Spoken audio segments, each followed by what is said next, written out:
So I tweeted this out. I didn't plan this, but the timing was my whole thread tweet on Diablo kind of blew up overnight, and today it kind of hit critical mass with a couple of press articles.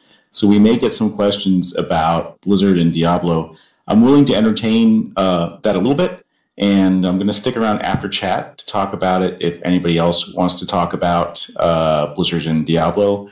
But this primary chat here, and we're going to try to keep it tight to an hour, is going to be about Ember, the game we're currently making, and the art demo that just dropped. So really happy about that. We'll get started here in a little bit. Obviously, it's not yet quite 4 o'clock, and we want people to roll in.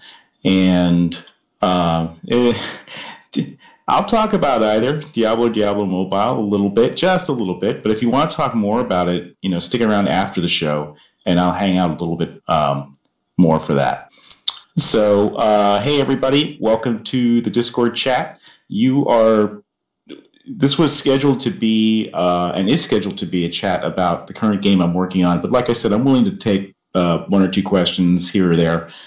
We also do a raffle for starter packs for our game. But after the chat, which we normally try to keep to just about an hour, I'll hang out and talk Blizzard a little bit if you guys like. Within reason, within my NDAs. Which decal? I keep hearing about Phase decal.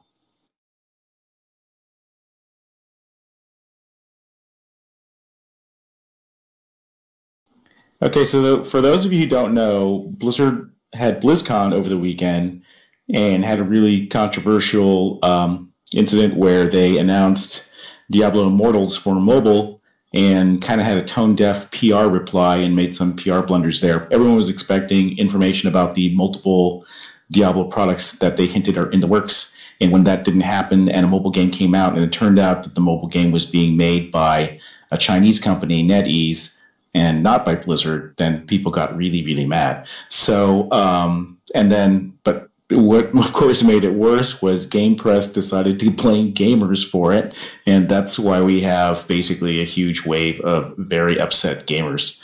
And it's usually, it's usually good to call your mistake when it's your own PR blunder. They really should have, announced something along the lines of Diablo PC or hinted at it. Even someone said even if they just flashed the Diablo 4 logo, that's all it would have taken.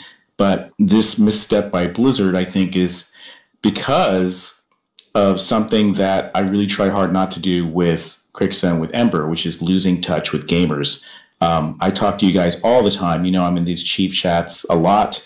I have a good relationship with all of you guys, and we DM back and forth. And I do that because I want to know everything that's happening and how you guys are reacting to stuff. And I want the project. I don't want to lose touch with gamers.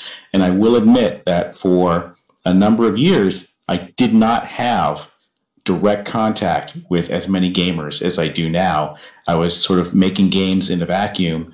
And I think, some of the issues we ran into Firefall were because of that. So that's definitely one thing I learned is to constantly be in touch with gaming audience and to continue to play games and to be right there with you and understand everybody's issues. So that's why I do these Chief Chats. That's why I'm trying to do stuff like this. It's really because I want to stay in touch with everybody and understand where everybody's coming from. And, even to the extreme, like I did an AMA on 8chan once, and that is like trial by fire. And that really, it teaches you how to deal with criticism too. So that's really important. So welcome everybody who's, not been to one of these Chief Chats before. Just a quick show of hands before we start here. How many of you are new to Ember and don't know anything about the game or what we're doing?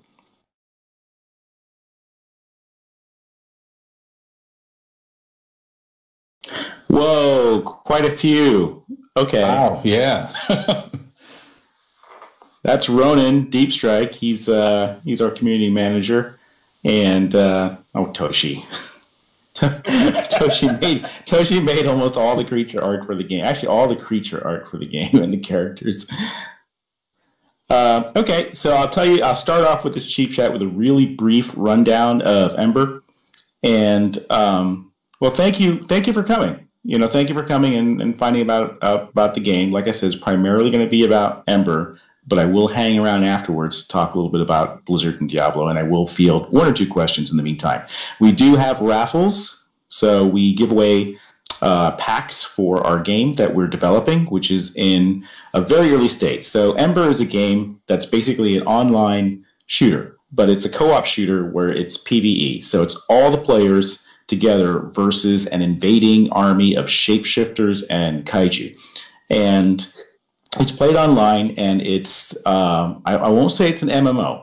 I would say it's that our plan is to eventually make it more and more massive, but it starts off as a very focused, like imagine Battlefield with a purpose, or imagine PlanetSide 2 meets a little bit of Monster Hunter, because what you're doing is you're going out and you have these light mechs called Omniframes, and I'm going to try to find some pics to throw up here. Meanwhile, chat, Ember vets, go ahead and fill people in and describe it a little bit while I'm finding some of this.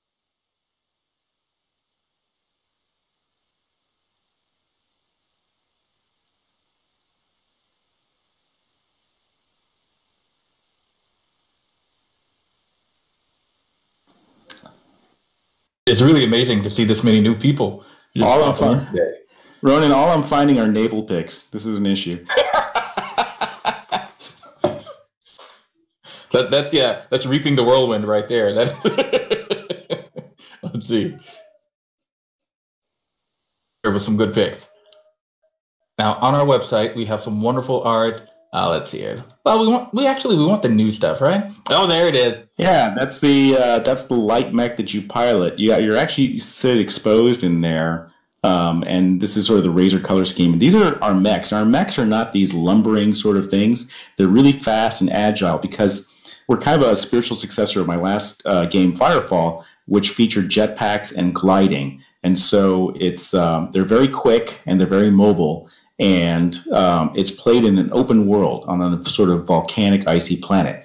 And that is a thumper. It's another mech, which is kind of like your pet, except it's gigantic. And this is because you need one of these mechs to go around drilling for resources on this new planet that you're colonizing and terraforming, because everything in the world is crafted. So all your abilities, your weapon systems, and your frames are all crafted, and there is base building, but it's not like Ark or anything like that. It's not like a survival game where you're lashing things together. It's more like a mini RTS. So if you've ever, played StarCraft, or if you ever played, actually Halo Wars, is if in terms of the style that the bases spawn in, that's kind of how the bases come up. So you start terraforming this world zone by zone, and you start building bases, but there's an alien presence there, an evil alien presence that's coming and teleporting from the past into the present. Human activity has kind of awoken them, and they are launching an invasion against you on this planet that you're contesting.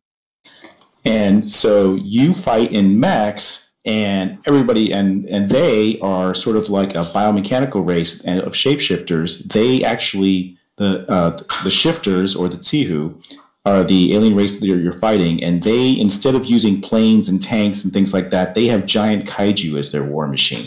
So it's sort of like a technology versus organic theme, where you're up against a lot of stuff, and you're fighting against giant monsters. And we do want to do things where you can actually wall run against the flanks of these things. We really want to play up how big they are.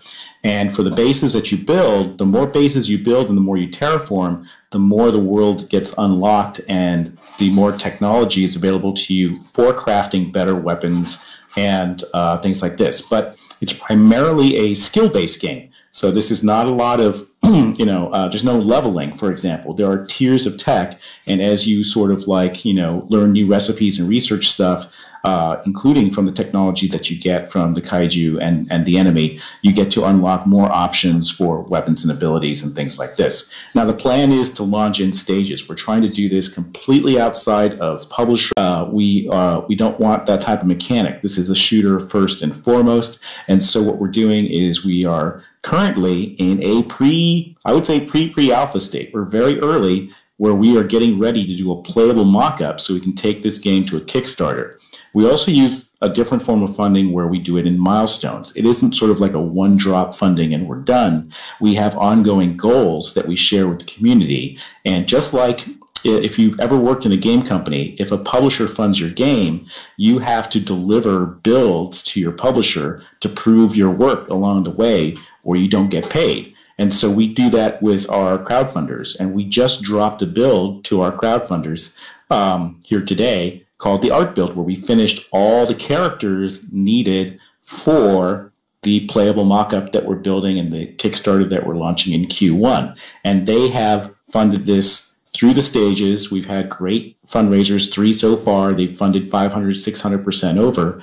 And we're anticipating a great Kickstarter.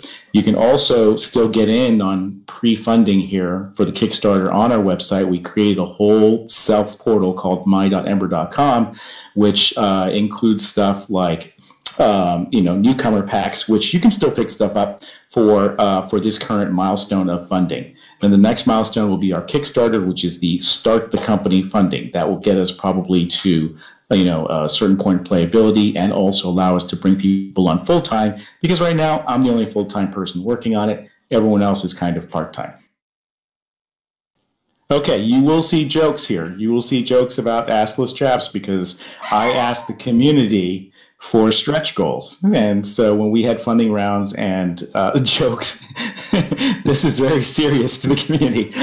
People wanted, I would ask for ideas for stretch goals, and somebody threw out assless chaps, and I put out a ridiculously high goal for that, and they got really close to actually meeting it. And so now I'm being bullied. I'm being bullied into providing assless chaps for the community.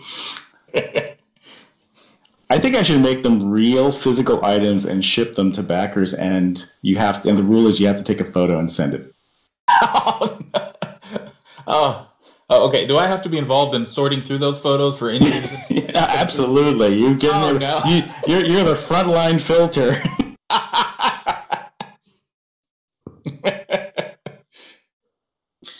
Oh no. All right. So we are giving away raffle packs. So for these funding rounds, some of the only ways to get into some of the older rounds, which have a lot of really cool stretch goals, like that will never be seen again, we do raffles. Thanks to Maven for providing a lot of packs. He purchased a lot of $1 packs so people can get their foot in the door. And we also have a $1,500 Arc Leech pack that we are raffling away today. Okay, so without further ado, let's practice a raffle, because we do this throughout the chat, and I want everybody new to know how they work. Let's do one of Maven's $1 packs for the game. And this gets you a bunch of stuff in the game, like special glider wings and bikes and stuff like that. And Zevis, one of our community members, wrote EmberBot, what you see here, that is the software that does the raffle. And it works in a certain way. So I'll let Ronan explain it. We'll do a practice one where there's actually no prize given, and then we'll do a real one. And so you guys know how this works. So as we chat and answer questions about the game, you guys can have a chance to enter the raffle. All right, Ronan, take it away. All right, guys. Now, luckily, one of our community members, as Grom mentioned, Maven, he previously bought a bunch of the $1 packs so we could raffle them off to new people who didn't have a chance to get in then.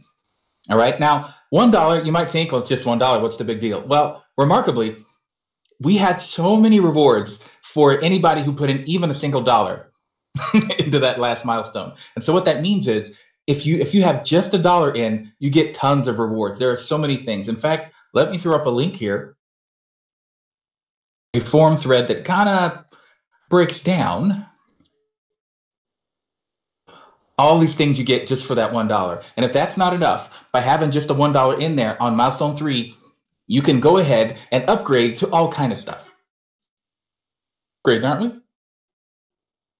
For M3? Okay, so what's going to happen is in a few minutes, please ban me. It's going to go ahead and put up a little bitty thing there. And on that thing, there's going to be, it's going to say pick random or something like that. You're going to see a little notepad underneath the lettering, the wording. So click on the notepad, and that will put you in the running for the raffle. Now click it one time. If you click it twice, it will take you out of the running. So don't do that. Just click it once. Also, once the contest is up, if everybody could, don't post for a few minutes until it runs through so everybody has a chance to see it.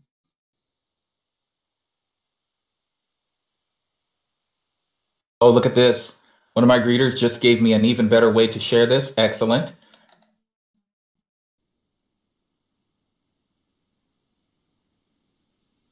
Thank you so much. You guys are awesome.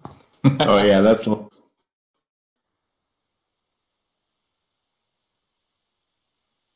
is much better. All right, please ban me if you would. Go ahead and let's do a test version. So this right here, this is a raffle, but it's not for anything. It's just to make sure it works. So, and here we go. I love the title, but it didn't quite come out right. Something is wrong. This is why we do the test, guys. Is that a 45 caliber footstool? Hey, there it is.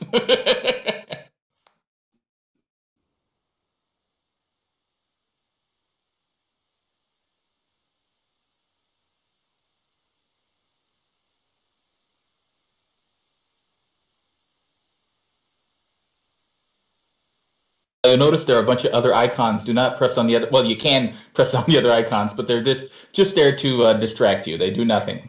It's only that first little notepad that matters. They are false icons.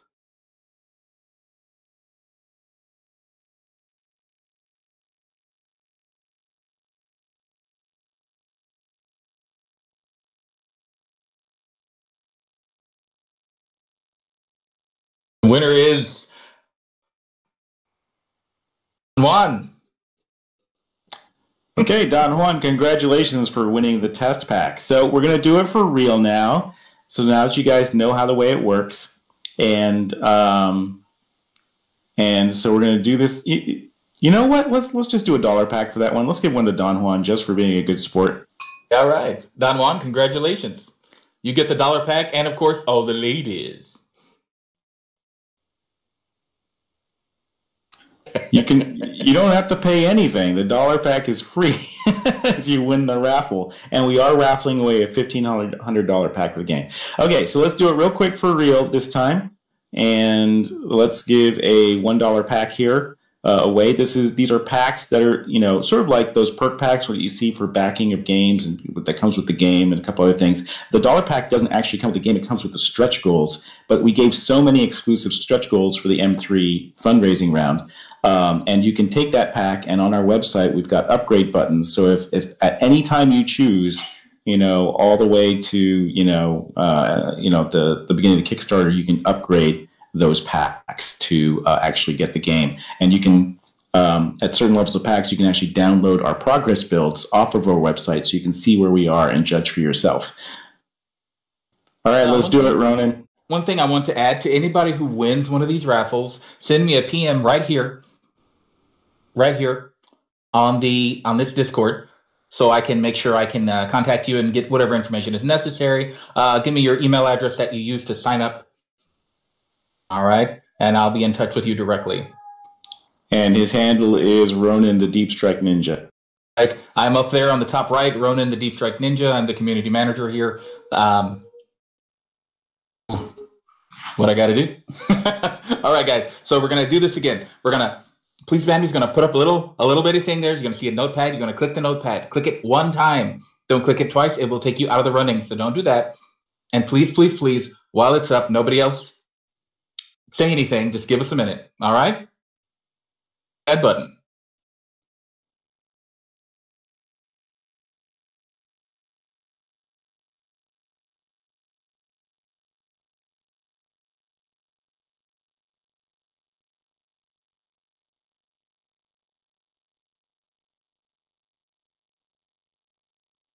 New people.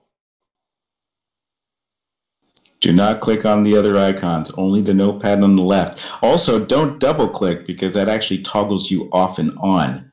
Just click once.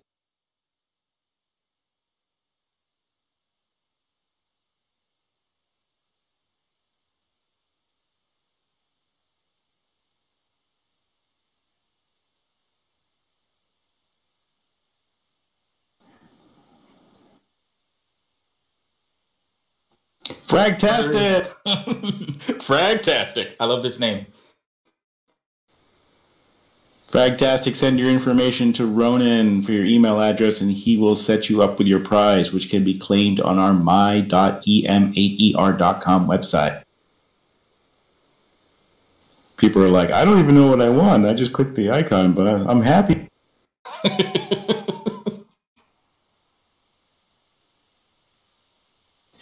Okay, so again, welcome new people that are joining us. We are talking about my current game, Ember, which is a mech versus kaiju online war game. It's sort of a little bit of PlanetSide meets Monster Hunter, where you are people in, the players are piloting light mechs going up against giant kaiju and shape-shifting humanoid aliens while going out and crafting their weapons abilities and building bases. So, for those of you who are joining us, thank you very much. We are going to take some questions about the Diablo stuff, but we're going to wait and do most of those after 5 o'clock. This is mainly for our backers. This was our regularly scheduled Chief Chat, where we are talking about the current art build. So how many of you have downloaded the art build and actually tried it?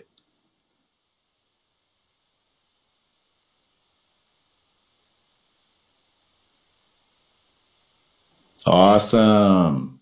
Did you guys like it?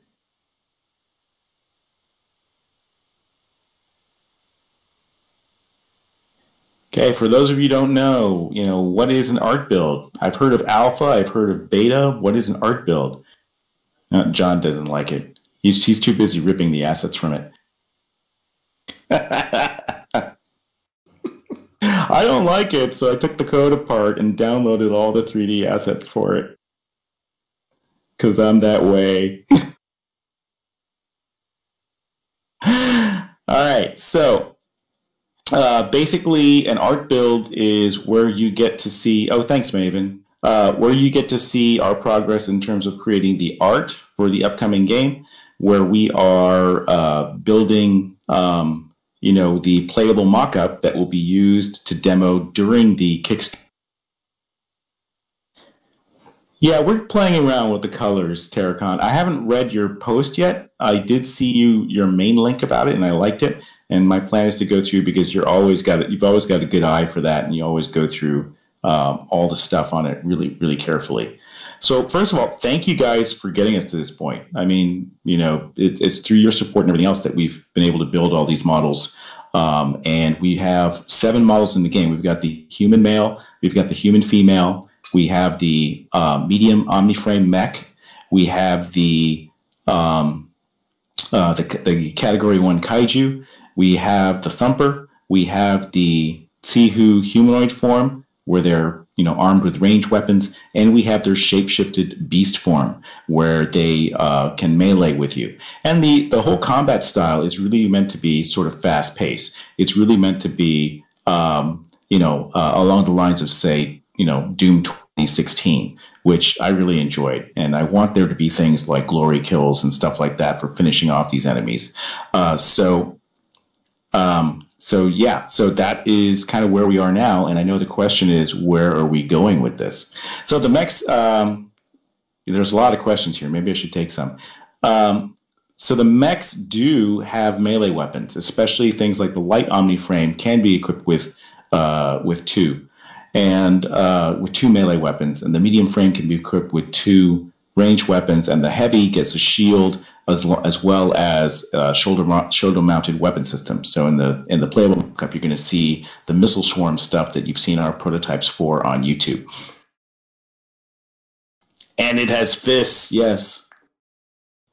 So everyone wants to fish. If we get around to adding fishing, I'm totally for just sitting in the OmniFrame fishing, off the OmniFrame. That would be cool. So the planet Um, yeah, so we do mix Western and Eastern design. I'm a huge anime fan. I grew up with anime. I lived in Japan, and so that's always been an inspiration. I've always kind of wanted to do a mech game, but the idea was to not make them too robotic. We expose the player in them, so you can see your player model in them, even though it's larger than an exosuit. And it's a shielded system, so you can actually, that's our fiction rationale for why you can sit there and be exposed. There's also a hard driver mode that we're adding later, so you can fully enclose the mech, so that the people who prefer to be in a fully enclosed mech and that type of feel can do so. Sort of like the way you can toggle hats and helms off and on in MMOs or in Destiny. Some people prefer one look, some people prefer the other. You're not the first person to ask me for a two-handed heavy melee weapon. One of my sons asked me for that, and I think that that's a pretty interesting idea. So I'm totally willing to explore that. But what's neat about these frames is you can build them out in any style you want. So there is, you've got abilities and you've got your guns and your weapon systems and your passive. These things are like mini vehicles, and you can sort of customize them to your heart's content. And instead of building a class out, you select what abilities and weapons you want. Now, there is a common pool of weapons and abilities available to all the mechs in the game, but there are also pools dedicated to the light, medium, and heavy. And the way that you do this is you go out and you basically have to research these research trees to unlock these abilities and weapon systems, and then improve them from there. And when you craft them, you use resources. This is a crafting game, but our crafting isn't like WoW, where you're going around waiting for an ore to spawn and then tapping it with a hammer. When you detect a resource deposit with your Omniframe, who slams a spike into the ground to send out a scanning wave, sending you off in the right direction, what you get is, when you get there, you call down a mining mech called a Thumper, which is a giant mech with a drill arm, and it's going to sit there and drill into the terrain and patrol around, extracting the resources for you. While you do that, you have to defend it. So you're shooting at waves of enemies that are coming in, just like in Firefall, except that we've got a mech that moves around and fights instead of just a static drill. Yes, a drill that can pierce the heavens. And it's a kind of like a risk-reward thing, because you can continue to mine for as long as you can hold out against these waves. The longer you hold out, the more resources you get, and the rarer resources you get too. But if you push it too far and the Thumper is destroyed, then you actually lose all those resources. So this was a really fun mechanic in Firefall, which they removed, unfortunately, later. And so we brought it back for Ember, and we decided to put it in there. Yeah, no such thing as too far for thumping. Okay, we are coming up at the 20-minute mark. It's time to do another raffle. We've done 2 of Maven's packs. So let's go ahead and, let's do the basic pack out of the newcomer series, which I believe is it called?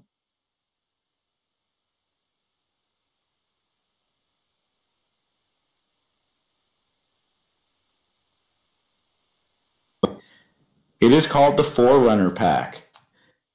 And the Forerunner pack comes with a unique commemorative dropship model. Your thumpers are delivered by dropship, and you are shuttled from zone to zone with your dropship. If you ever played Destiny or Warframe, it's kind of like your ship in those, and they come in different skins. So the way that works is that we are a skin-based shop, where there is a indie price to buy the game. There is no subscription fee, and there are skins. Everything is skin-based. That's our business model for what you buy. It's all cosmetics, but there are no loot boxes. I don't believe in predatory pricing. That's another thing I learned just from being with you guys, because I actually put loot boxes into Firefall. We had these things called slot machines, and the more I did it, the more I was uncomfortable with it. And when I started engaging with the community again, and being with real gamers every day instead of just devs, I realized, how much that annoyed everybody, and was wrong. Actually, in my opinion, it's wrong. So you can just buy the skins outright. The Forerunner pack does come with a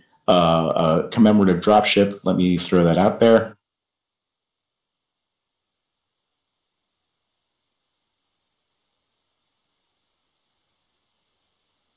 Now that is that is a unique model. It's not the regular dropship, and it comes around and it drops your thumper, and it also shuttles you from terraforming zone to terraforming zone through the harsh environment that you can't just walk through. The world is sort of split up into these pockets of terraforming, and as you get enough oxygen and as you thaw enough of the planet, the biomes will start to change. So the snow will thaw, the lava will cool, because these are snow ice planets. It's kind of like a contrast. And as you tech these zones up, you unlock more and more research tree technology. It does not include any bikes. So, but at $35, you can play the game when the game ships. It also lets you access the test builds that we release. And again, we are very transparent. We release builds, like right now, the build has no gameplay. It's just an art build. You're seeing all the completed models that we made for the game. So let's raffle away one of those packs, Ronan. All right, guys, we're about to give away a Forerunner pack, which, as Grumps just described, gives you some cool stuff. Okay, so the way this is going to work is Please Ban Me is going to put up a little raffle thing there, and you're going to click on the notepad. Click the notepad one time, because if you click it twice, it will take you out of the running, so don't do that. And if you would, everyone, once the raffle is up, it takes about 45 seconds. For those 45 seconds, if you could refrain from posting and just give everybody a chance to see it. All right, Please Ban Me, hit that button. Forerunner!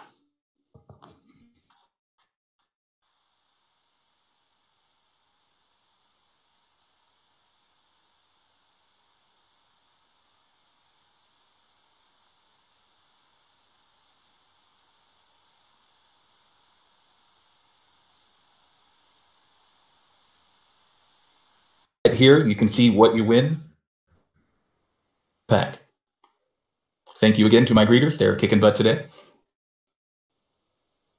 So the PDF design book actually lays out the vision of the game. So we do provide early drafts because the community helped us proofread and write this. The early drafts are available on our forums at forums.emadr.com. But packs come with a beautifully designed, laid out with art, concept art PDF book that details everything that we're talking about today, like the crafting systems, the mech systems, the territory systems.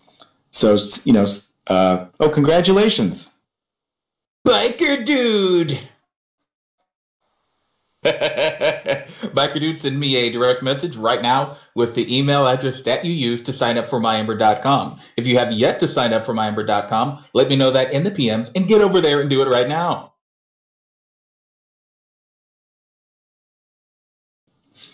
All right, so I'm going to throw out, I did a stealth update where, you know, we didn't have an image of what the top 2-pack drop ships were going to be like, so I'm going to throw that out right now. Update.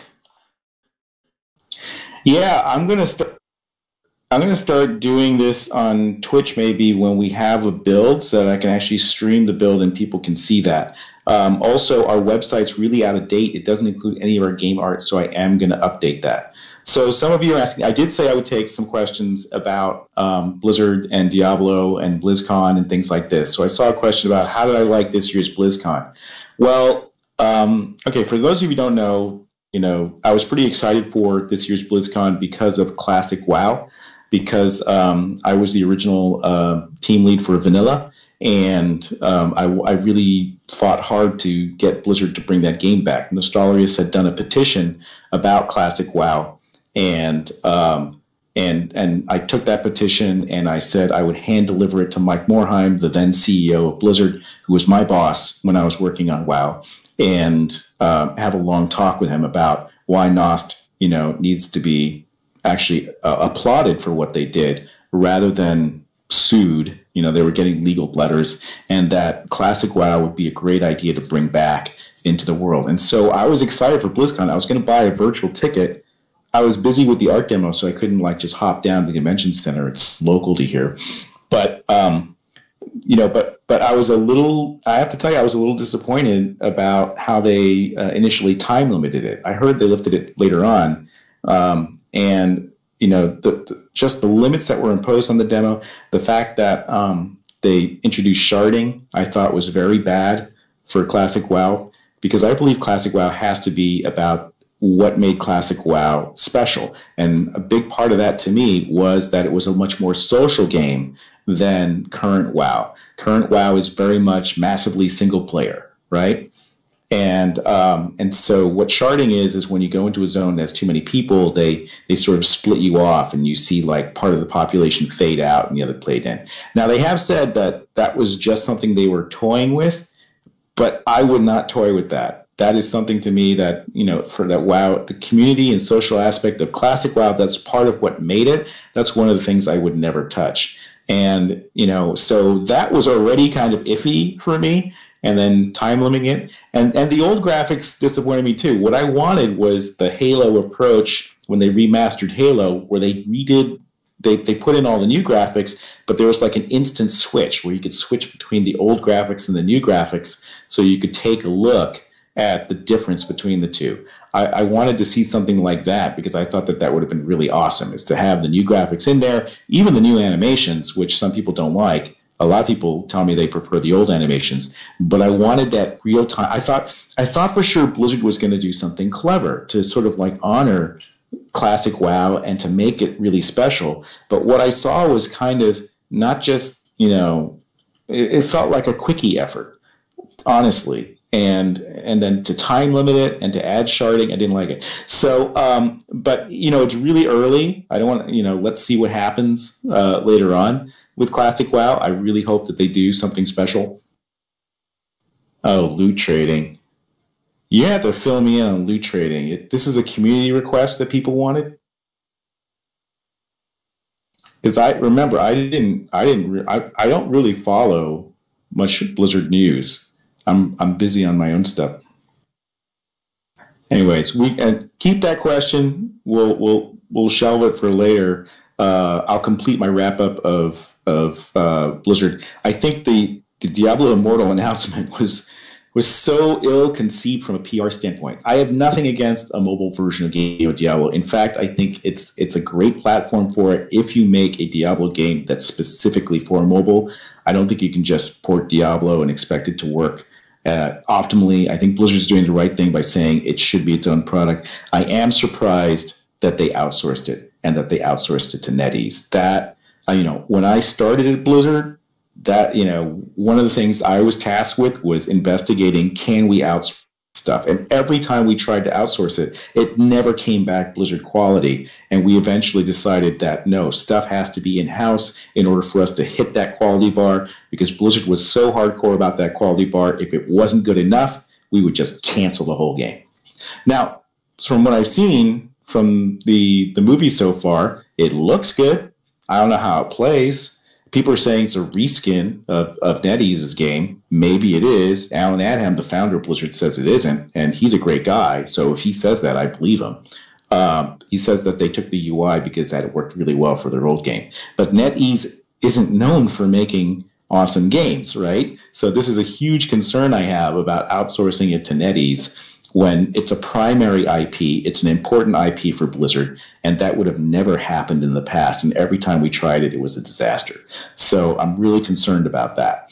But I'm more concerned about how tone deaf the PR was. And this is my whole thing about, losing touch with gamers, that Blizzard is actually kind of,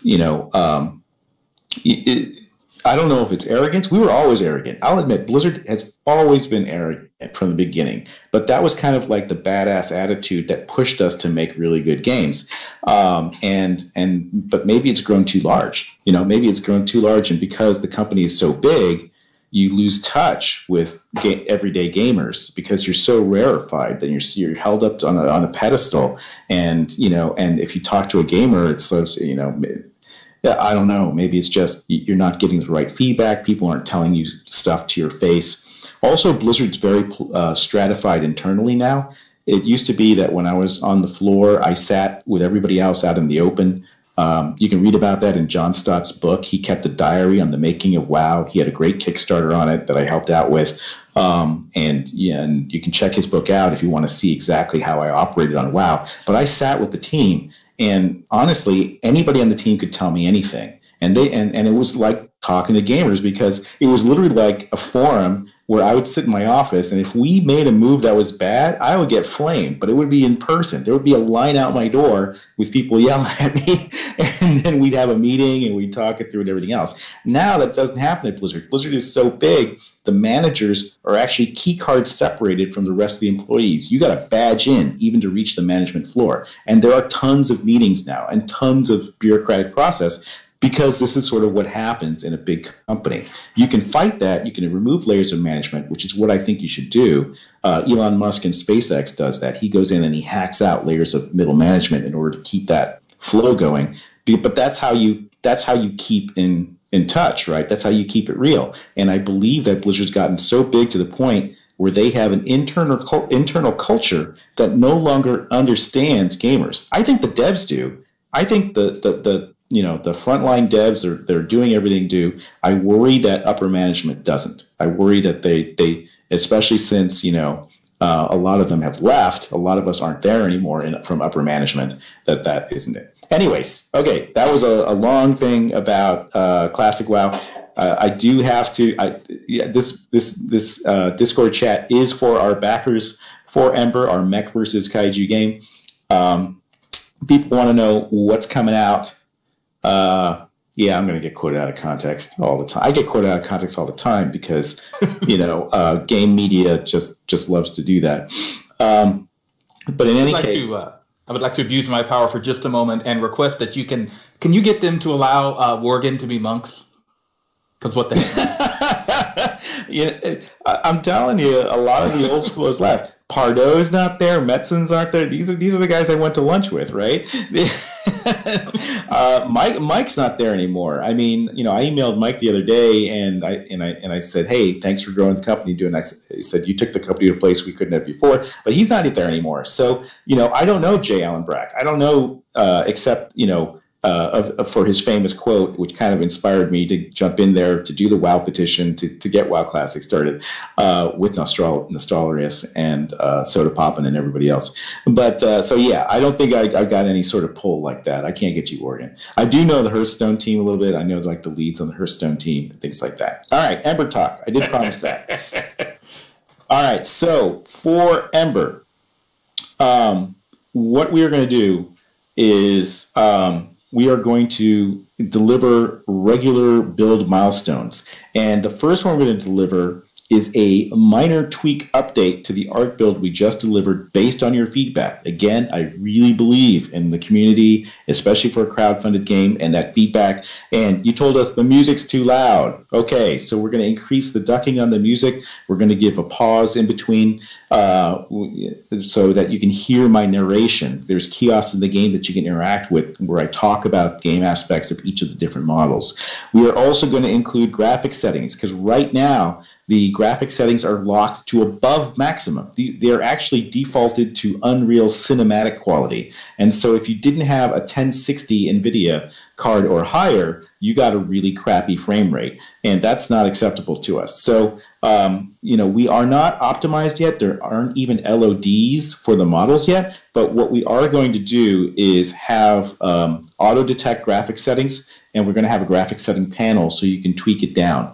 And we're also going to remove the 60 FPS frame rate cap for those of you with beefy 1080 rigs or whatever it is you're running. So that's going to be a minor update based on your feedback. We don't want to spend too much time on that because we want to get to the next milestone build. The next milestone build is going to be here. We're going to try to do these every, I would say, month and a half.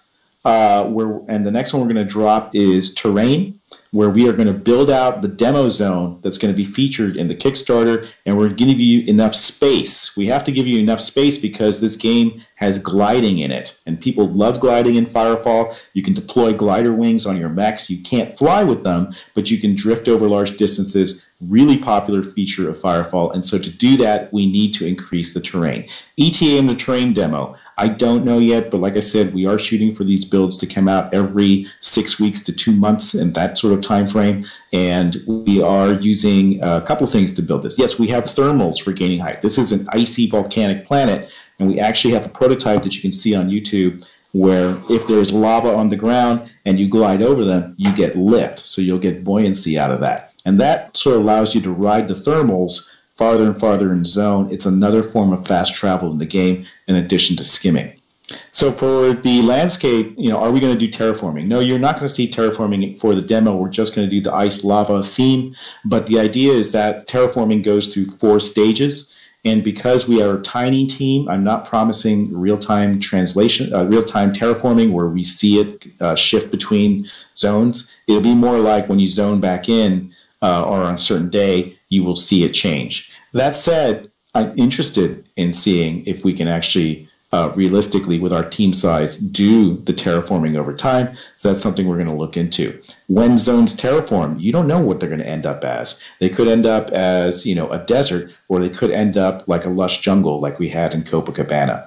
The other issue with lush sort of terrains is when we have kaiju stomping around, they need a place to stand and walk, or they're going to have to destroy everything that they're walking through. That would be pretty epic. So that's an experiment I would like to run in the future, probably after Kickstarter. But what you're going to see here is a much more fleshed out, snowy, volcanic, icy zone. We use a third-party system called True Sky for our dynamic weather. So there will be dynamic clouds. There will be a day-night cycle. And if you've ever seen pictures of volcanic lightning, we're going to try for that too. So there's a lot of stuff that we'd like to get in there. The terrain is largely, it starts off procedurally generated. We were using World Machine, but now we're switching to Houdini, and we are going to be creating just really large areas, kilometers of terrain here, so and elevations this time too. So actually higher elevations you can get to so you can actually glide across the zone. That's coming next. No gliding yet, just the zone, because what's after the terrain demo is the movement demo. So the movement demo is the gliding, the running, the jumping. So, yep, that's volcanic lightning. Now, that's a tall order. We're going to try to get that effect.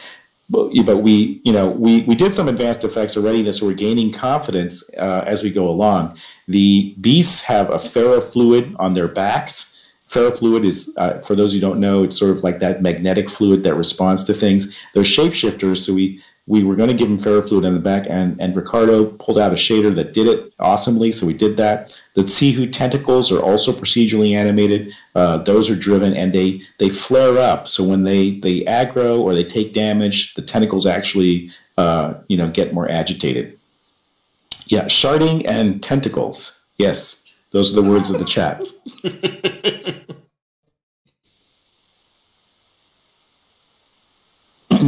So the hook shot is buried in one of the larger demos because the Tsihu actually can grapple. They can throw a chain that's got a bioorganic hook on it, actually grab an Omniframe, and they give it a tug, and it slaps your Omniframe to the ground. So it's a really cool effect, once Ricardo had put it into the game. So we want to make this available to players. So part of the theme is you research the enemy to unlock technology.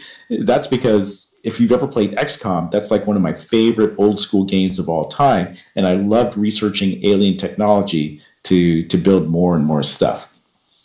So that's what we're doing with that. So terrain's next, then animation and movement. Animation and movement takes more time because there's a lot of animation in this game. And thanks to your guys' support, we were able to get a motion capture system, and that's going to cut down on animation time because we have 7 characters to animate in the game. And we are also doing a technique called motion matching, which vastly if it works, will vastly simplify creating the animation graphs in Unreal. We're all about trying to get the animations done in a reasonable amount of time. And since we only have one animator here, we have to take, sort of like a lot of steps here to try to optimize that process. So definitely doing mocap, definitely doing motion matching is going to let us do things that are more fluid and take less time, we hope. A lot of this is R&D. While we're doing that R&D, we don't want to leave you guys hanging. That's why we're going to build out the zone. After movement, we're going to get the first combat. So you're going to get guns in the game. You're going to get static targets, maybe some moving targets. Once we have combat going, then we're actually going to have more of the Thumper encounter itself. That's the primary, that push-pull, risk-reward mining encounter that I told you about, where you call down a mech, it starts mining and extracting resources, and you have to defend it from waves of invaders. It's sort of a mini-game. And that is what we're primarily taking to Kickstarter. along with a sort of like a concept movie made in Unreal of what the invasions look like. Because this is a war game. It's about an invasion of these Tsihu shifters and their giant kaiju against you and against the bases, and you're trying to take their zones and unlock more terraform zones, and they're trying to take those zones away from you. Now, the way this works is the more zones that you capture, the higher tiers you unlock. But if they start taking zones back, the tech tier starts to drop. So you will no longer be able to craft at that level. The gear you have still works, but if it breaks due to durability, it reduces to a sort of low default level of functionality. It still works; it doesn't disappear. But you can't repair it. And so this gives everybody a group incentive to participate in the war effort. So you do want to push everybody back. You do want to fight against the Tsihu collectively, so you can tech that level up and access that gear again. The kaiju come in a variety of sizes. What you see in the art demo is a Category 1 kaiju. Category 0 are kind of like the smaller, swarmy type. Category 1 are around the size of a thumper. And Category 2, 3, 4, 5, they get much, much bigger. We don't anticipate anything. There won't be a Cat 4 or Cat 5 at launch. But we do detail that out in the vision book, which if you're a backer or if you become a backer, you can download the PDF of that vision book right away. Okay, let's do a raffle. Let's do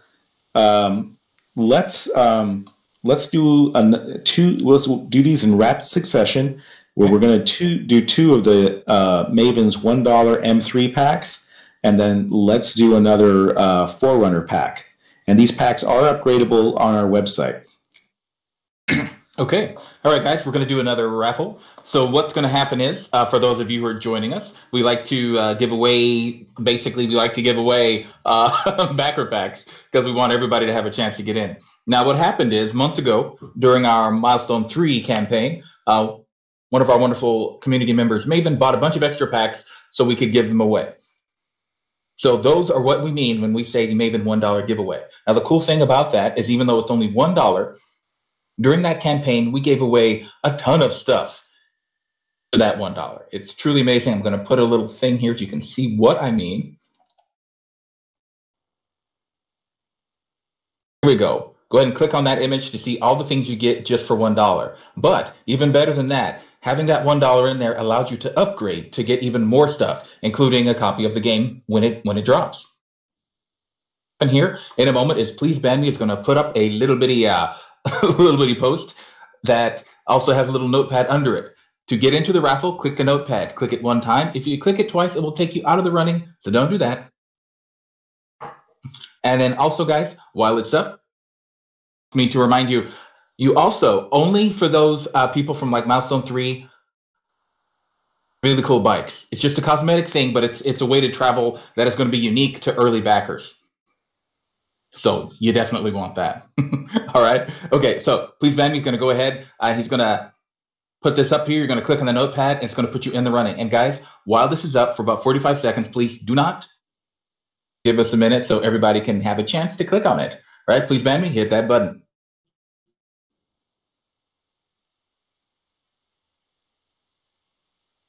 Oh.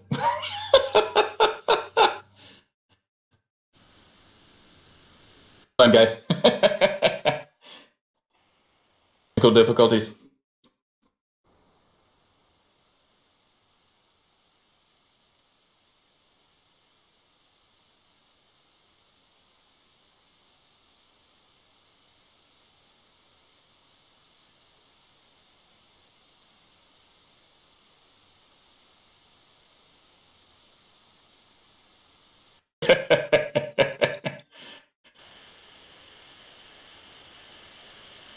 Oh, Please Ban Me is broken.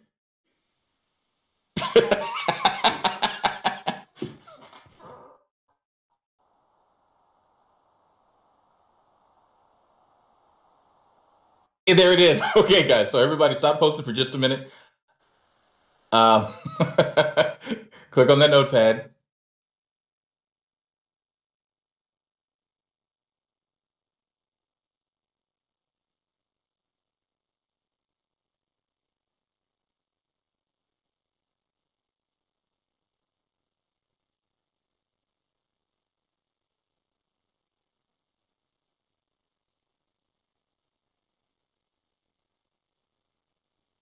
Few seconds left to see who's going to win.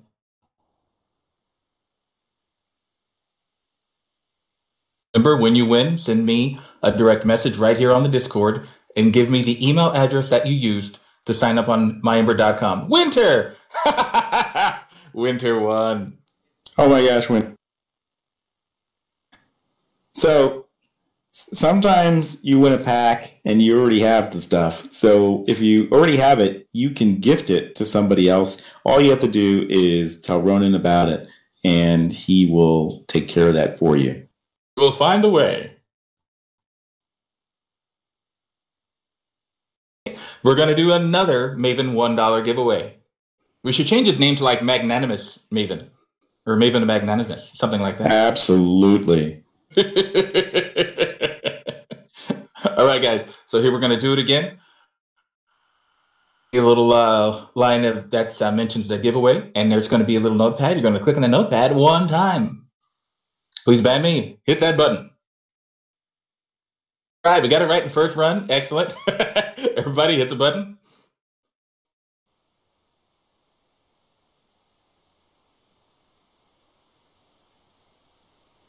Got over 90 people.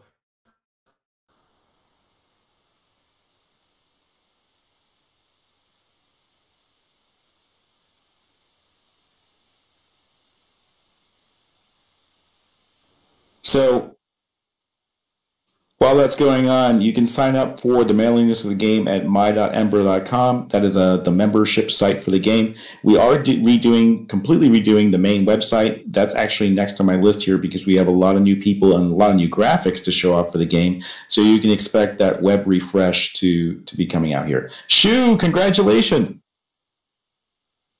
Woo!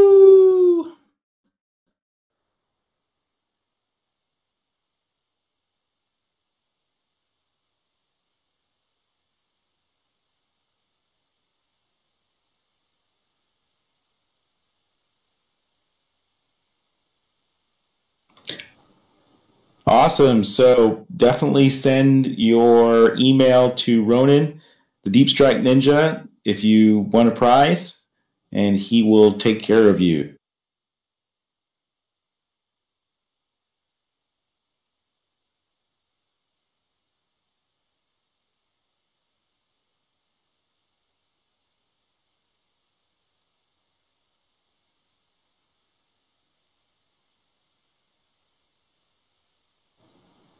Oops, Ronan, are you still there? Here. Time to making sure that everybody's good to go. We're okay. Awesome. Time for the next one. Here we go. I'm actually keeping everybody up to date as we go, as opposed to waiting until later. So, all right. So, R.I.P. Ronan. I'm gone. All right, guys. Now we're gonna do a giveaway of a Forerunner pack.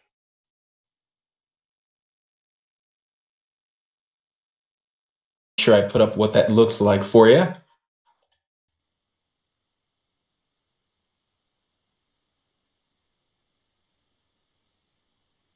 And here it is. Same rules. Click on the notepad and hold on to your butts. Please ban me. Hit that button.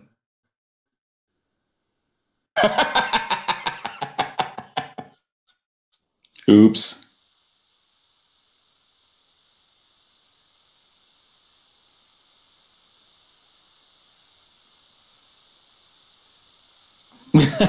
Emberbot. Right?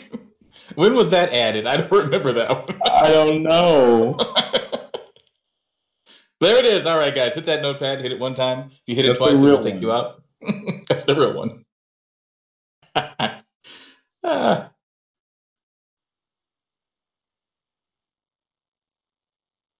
Oh, that's the command. .blame. Oh, no.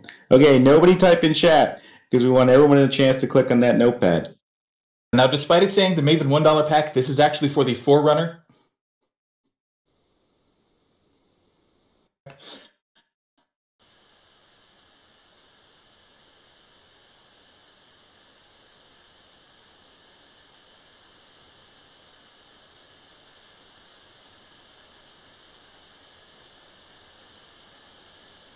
The winner is... Oh, come on.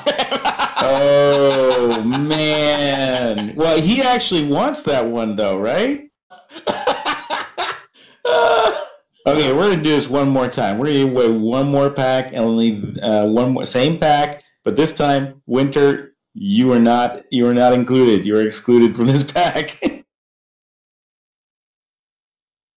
Once again, this is what the Forerunner pack looks like. And please ban me, hit that button.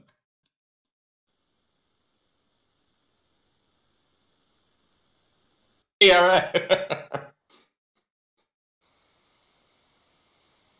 I'm in a good mood. The art demo was a lot of fun to put together, and it was great to see all the models of the game. And it just put me in such a great mood to hear the kaiju roar. I have someone working on the sound for that, and it's just been. I can't wait till we get to gameplay. You guys are seeing the sausage being made here. You're getting the behind the scenes. This is sort of like the this is what a publisher sees when we drop milestone builds to a publisher. They get to see the really early stuff along the way as they continue to fund the game and they make decisions on it. Hey, El Robo, congratulations! Excellent. Robo, send me a private message with your email that you use to sign up for the myember.com account. If you don't already have one, let me know that and get over there and sign up. Look in my eyes. We are the publishers now. So, this must be very interesting to everybody who is new to game development. It must be a very strange and fascinating thing to watch the sausage being made, as you said it. Yeah, absolutely. That, this is, if you want to know what publishers see, I mean, except, they're throwing millions of dollars around and they're getting the same sort of builds. So they have to really project. I mean, they're professionals, right? So they can project from what you see further ahead and understand if things are going well or not. And that's something as a publisher you have to develop a sense of, because when you get these partial builds and these early builds, they're not fully finished, right? And so, but I wanted to provide more transparency because we do ongoing funding for Ember. We do milestone-based funding with our backers. I wanted you to see exactly what the publishers see. So they do come out. Luckily, we have less bugs than Fallout 76 so far. And the idea is to drop these builds regularly to you guys. So, to be honest, they're doing so much more. I mean, they're doing a full beta of the game. It's online with 1,000 players. We're not there yet, so I'm just teasing. All right, so somebody asked a question about how customizable are these Omniframes. We've heard about you can customize their weapon sets, their ability sets. You can basically create your own class. You can name that class, so that unique combination of everything will get named, and we can list those builds so that people can see, oh, what build does he have? And I want to copy that build and everything else. So that's kind of a neat idea that we have. But someone's asking about cosmetics. So what we're doing is a little different. Because online games, need revenue to continue to operate servers and grow and everything else, we do a fixed upfront one-time fee for the game, which is at the high end of the indie price scale. And then we sell skins after that. So the Omniframes come with different skins, and there's different, and I've been looking at different monetization models, and one of the things I'm borrowing is the idea of the rarity of skins. So there will be commons, there will be uncommons, there will be rare and legendary skins, and they will be priced differently. The common ones are going to be basically color changes, right? And then the uncommon ones might have materials on them, like maybe a little carbon fiber or a special glow shader or something like that. And then you'll get into the higher two tiers, and especially at the top tier of rarity, you will get complete mesh changes. So the Omniframe is built, and I just built this to have socketable shoulder pads, head, thigh plates, lower leg plates, and forearms, wings, and jetpacks. So there's a lot of variety we can build into it. But the way we're doing it's a little bit unique because you buy the skin and you get a complete new model. But once you have that new model, I want you to let you be able to mix and match. So you can take the shoulder pads from this one and put it on another one. And that's sort of the idea that as you buy these skins, you get to mix and match more of them. So it's a little different than I've seen it in other games. And that's the idea of the customization. Yes, modular skins. Thank you. I needed a name for that. Modular skins is what we're doing. I don't play Dota. Dota does modular skins. Warframe does? No. Oh, I wouldn't call them. Well, no, actually they do. Like in terms of a helmet, not so much like shoulder pads. Those would be what do they call those accessories? So I guess they're kind of modular. Okay, well, I guess I wasn't the first to think about it. I have not bought a Warframe skin, so I don't. I play Warframe, but I haven't looked at their shop. I've been playing a lot of Destiny, and I don't like their monetization very much. I am looking at a lot of how Fortnite does it. I do like their season pass idea. That's an idea that I would love to bring in where you purchase a season pass and there are skins dedicated to that, and the more you play, the more you get to unlock. Stop playing games and get back to work.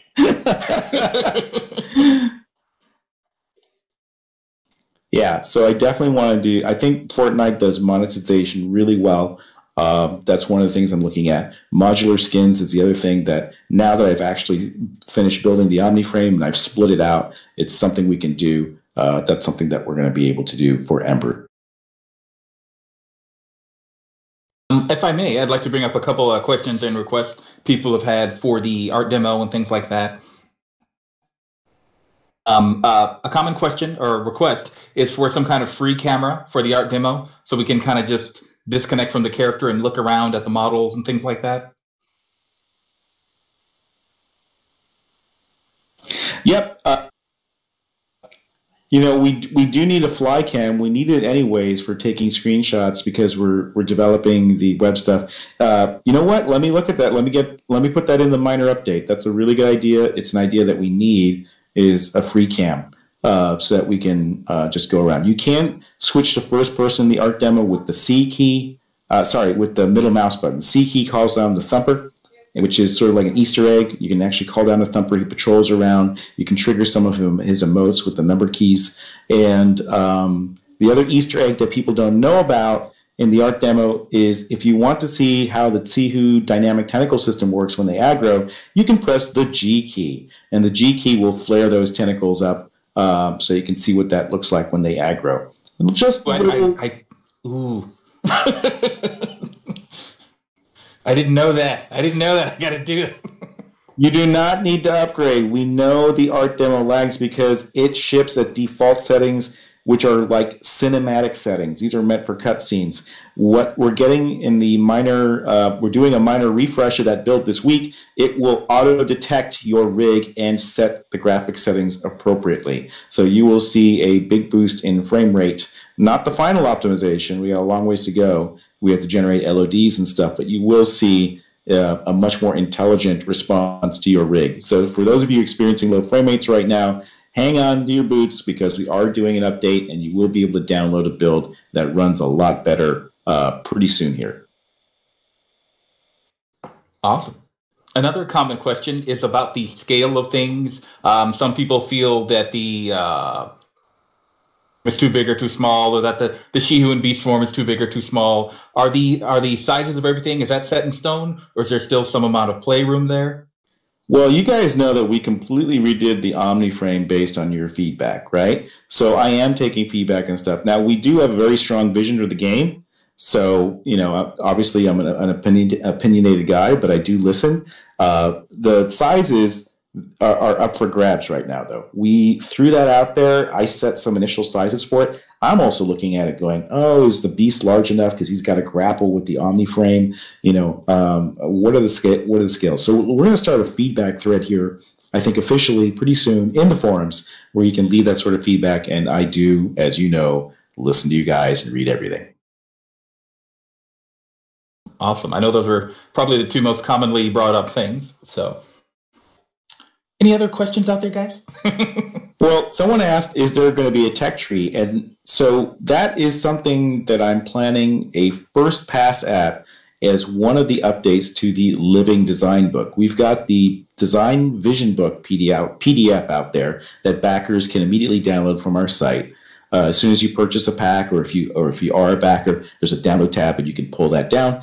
And basically, one of the first things I'm adding is more detail on the tech trees and the weapon systems of the Omni frames. And I'm taking ideas out of the Firefall thread on our forums that you guys have been posting to for all of your favorite abilities from Firefall, the game that I made back then, which I was in on beta.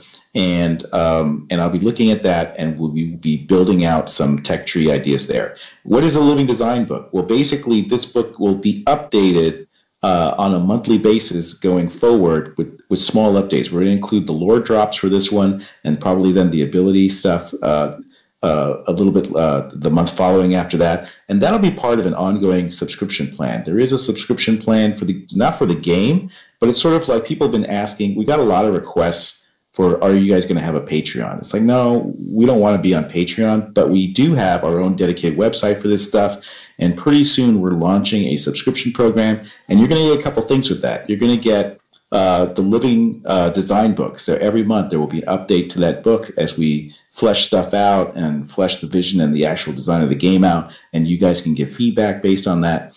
And I know so many of you love the lore from Firefall that I wrote with Orson Scott Card and the talented writers of the Firefall team. So we are going to do a novel based on that. I have a lot of novelist friends who are successful self-publishers of novels, and they've been encouraging me to write. Orson's been encouraging me to write the story. And so I will be releasing chapter drafts of the Ember novel with the subscription plan that comes out. The other thing that we're doing, a kind of a passion project that I've had on back burner for a long time, is the universe that Ember is set in is the universe called Krixa, which is going to be a tabletop RPG that I've wanted to get out, where you actually can role play not just as individual characters, but you can be spacecraft too. So if any of you played Old Earth and Beyond, it was an MMO about spacecraft ganging together and going on adventures. Imagine that you each have an individual ship, and then you're able to have space adventures together, and these ships sort of have roles and you can support each other. So you'll get drafts of those early rules too as we build up to the final rule book for that.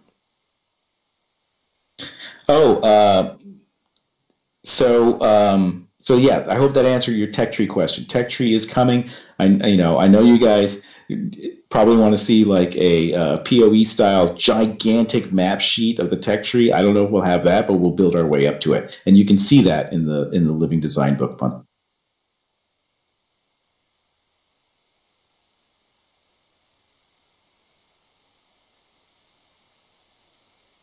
Okay, the tabletop game is it's done when it's done. We're not in any sort of rush on that. Obviously, Ember is the priority, and Nizul, one of my designers, is he's the principal on the tabletop. So I write the lore for it and the background, and he's doing the rule set for it. And the lore also goes into Ember the game, so it sort of benefits both products. And the tabletop book, like I said, that's a passion product. That's not our primary business. Our primary business is video game development. But I've always wanted a space tabletop game along the lines of Traveller. I was a huge Traveller fan when it first came out. It's as a kid, one of the first games I tried along with D&D, and I loved that game. So that's why we're doing that. Okay, we are at the top of the hour, Ronan. You know what that means. I do. We are about done here. So I believe there was some kind of ginormous giveaway you were talking about? We are doing a ginormous giveaway. This is our Mac Daddy pack, newcomer pack, called the Archliege pack. This is a $1,500 value where you get a bunch of stuff. So maybe someone can throw that up. I will throw up the custom commemorative art ship for that and the Archon level right here. Oh, I feel like if there was an accountant involved, he would be like trying to stop you from giving away this kind of pack. Probably. I'm crazy. My prices are crazy. That right there, guys. Click on that. That is the Archliege. You get too much stuff. And mention everything that would come on these packs. And, oh my God, it was. If you recall the early days of these cheap chats, having to hear me explain everything that would come on the pack. It was wild. All right, so we're gonna do. Wait, can I mention? A raffle for this one? Can I mention the special feature that we added to that pack called the Herald? Oh, tell us about that.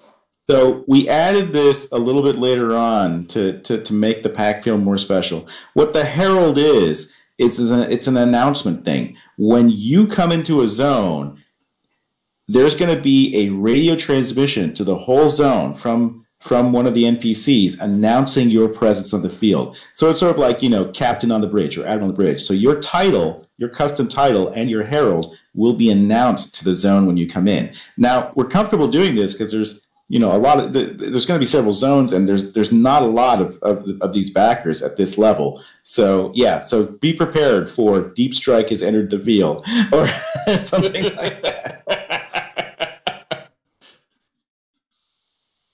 Obviously, we will have some standards on the name. Not too many.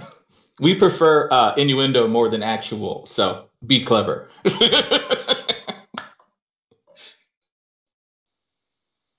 Yes, those of you who are Kaiju Slayers, that's a very special reward tier where basically you and also Maxes get all the rewards up until Kickstarter. So the Herald already applies to Maxes, already applies to Kaijus.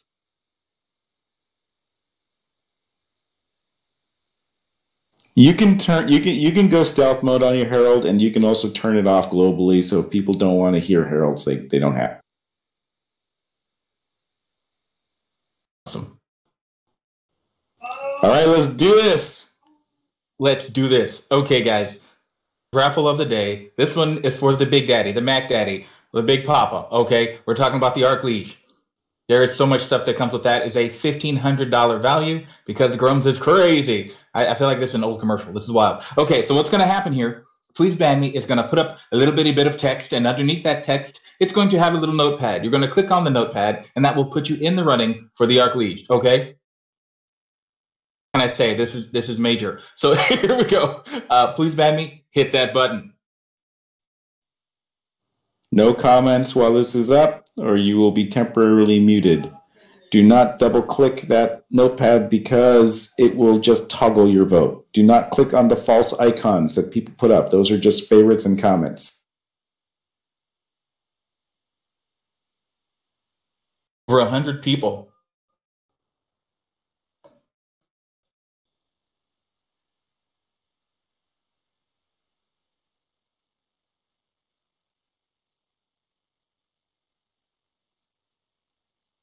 People.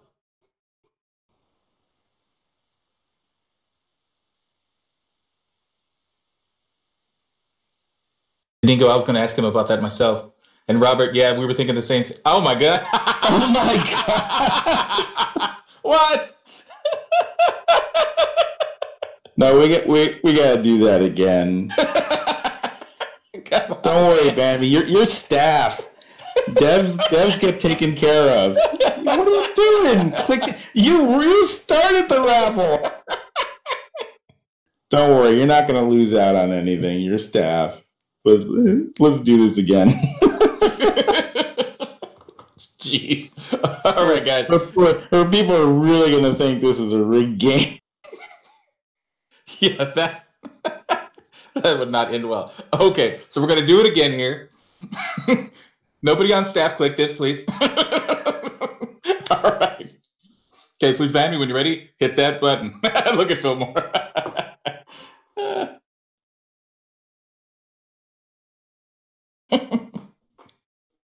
I need to talk to Zevis about this code of his.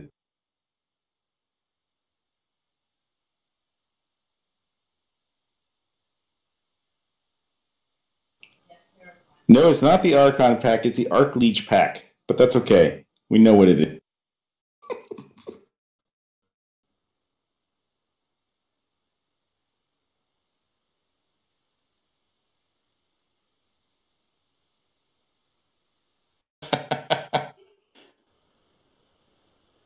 Angry friends. I dig it.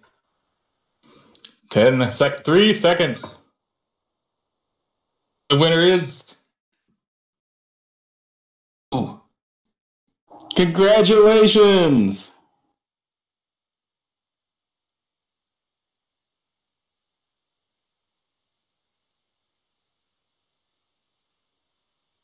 Nisoku, have you been a backer before for Ember?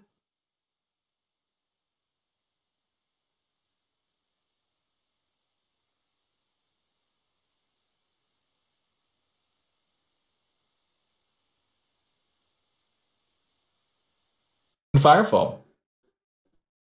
That's a long time. Oh, wow. Awesome. Well, congratulations. Please Ban Me hates you now.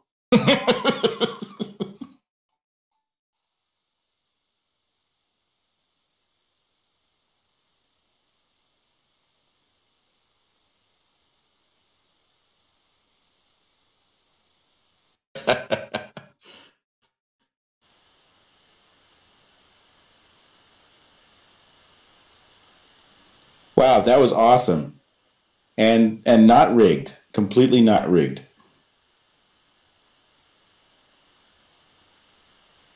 That's right. Now, was that Nishuka? Oh, Am I so saying that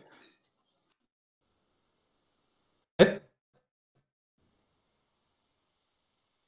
the extra packs that come with with like the $1,500 level, those are just standard game access packs. They don't come with the other rewards. We do not have multiplying top tier packs. Oh, that would be crazy. Nishoku, if you could send me a direct message right now. I want to make sure that we hook you up for this, like literally right now. All right.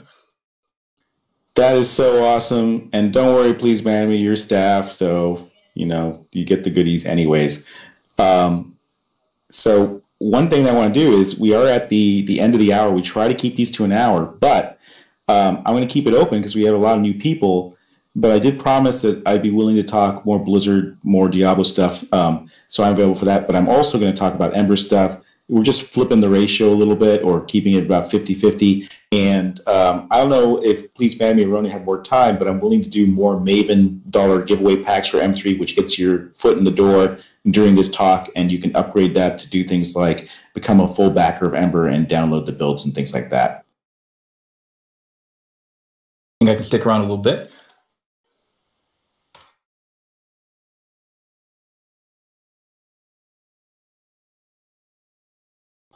He's got 10 minutes. So let's do this. Let's get the packs over with, and then we'll go right into anybody who wants to talk about Blizzard stuff and more Ember stuff. So let's do 3 Maven packs right now. There's one more thing I've been told about, and apparently there is now an Ember beanie.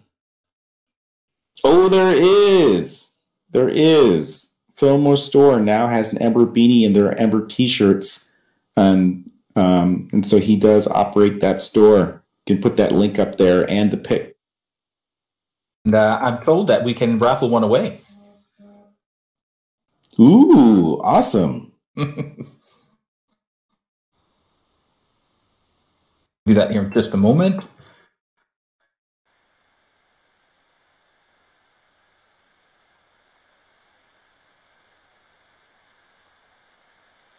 Okay, so first things first. How many $1 giveaways did you want to give away, Grumps? 3 of them. Okay, so we're gonna do this rapid fire. Get ready. Please ban me. We're gonna kill these man. They're gonna be 3 Maven $1 giveaways. So get ready. Everybody hold on to your butts. You're gonna want in on this because it allows you then to upgrade as you choose. Okay? And plus all the great stuff you get for being a $1 backer for milestone 3. Up one more time.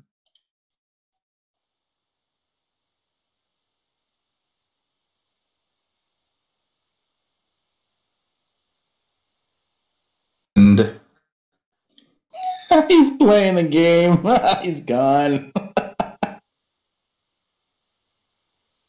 all right, please ban me if you would. Hit that button. Okay.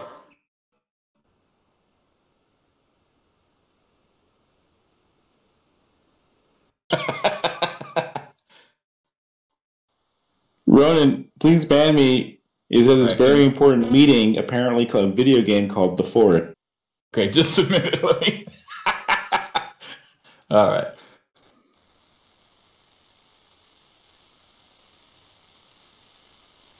Now you guys get to watch me mess up the code for Shrek. All right, let's see here.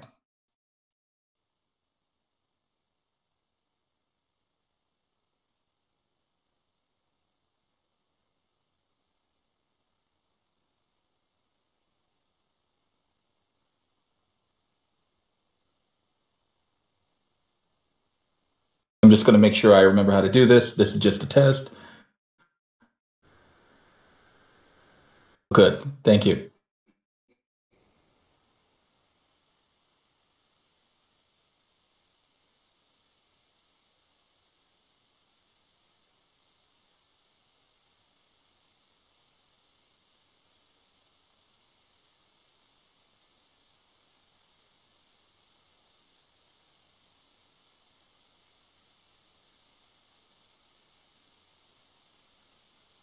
Now, we're going to...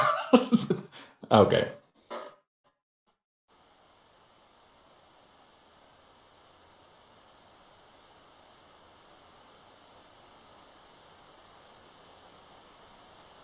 Go ahead and honor that, even though that was kind of an odd one. All right. So, Ruick, congratulations. You get the $1 pack from Maven. Anyone can start it. No one should in these moments, but...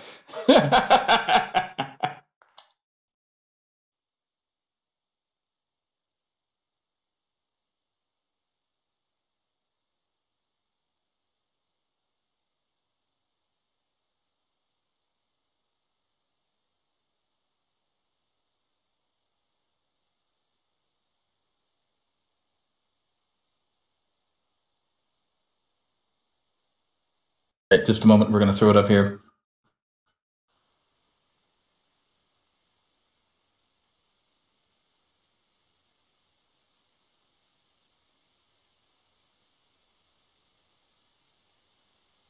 Here we go, guys. Go ahead and click on that notepad. Click it one time. Don't click it twice, or it will boot you out. Maven, $1 giveaway.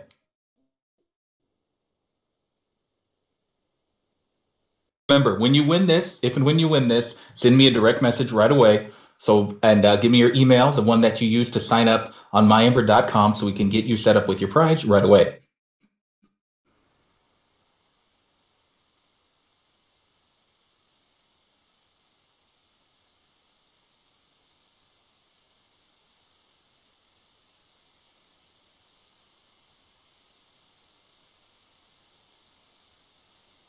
And the winner is Forrest Gimp. Forrest Gimp, congratulations.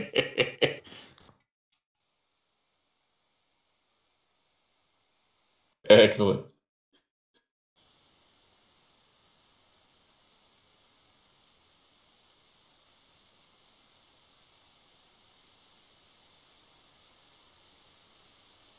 We're going to do one more literally right now.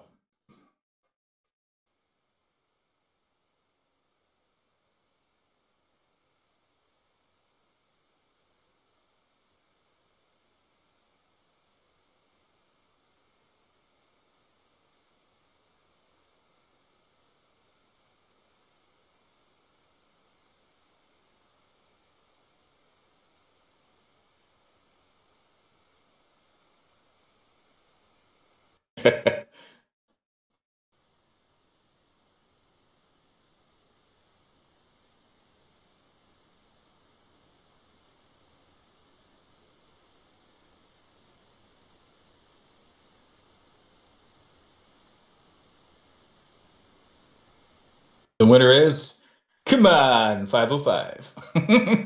Congratulations. And thank you all for attending the chat, especially all the new faces. I will continue to hang around here for the next half hour here to take questions, and we are opening it up, so we will take more Blizzard questions, I'll take more Blizzard questions to the degree that I'm able to answer them.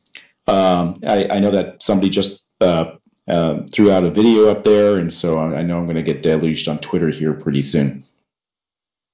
But we are also taking Ember questions, so if you'd like to find out more about the game.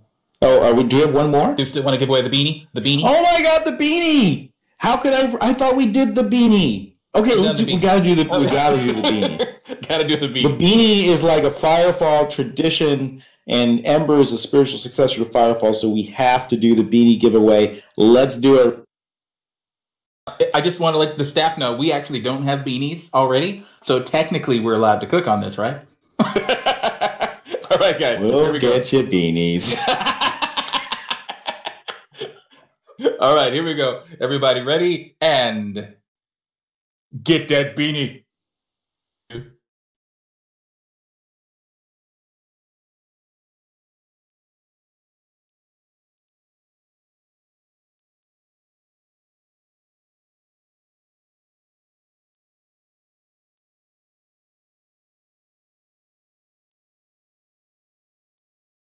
Sure, you can stream the demo.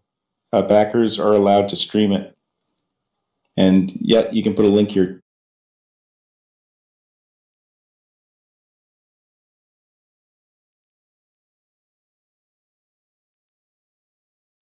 Go ahead and stream when you're comfortable. Let us know. And maybe I can set up some kind of way to kind of let people know that some of our community is streaming, things like that. We'll figure something out on that.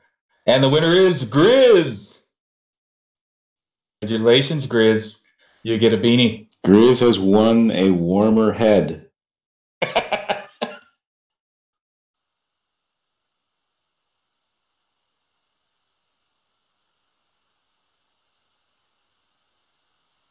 Grizz, if you could contact me, I'm going to need your physical address for shipping so we can actually get that to you. Because this is not a digital beanie. This is an actual beanie.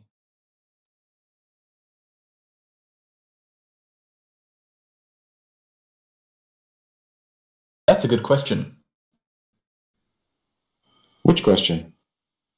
I do like in Firefall where you click stream and options and it starts Twitch streaming with the link. Oh, yeah, that was cool back when Twitch first started. We were one of the first believers in using YouTube and Twitch to promote gaming. So we actually built Twitch right into Firefall. But now there's a lot better options. I mean, OBS is a lot better, and there's other options for streaming now. So I don't think we need to add that directly into Ember this time.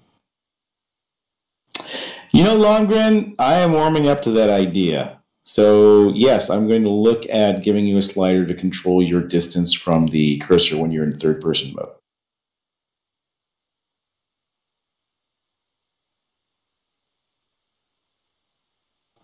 Yes, of course, there will be an FOV slider. And people have been asking me for widescreen support. That sounds great, too. I want to add.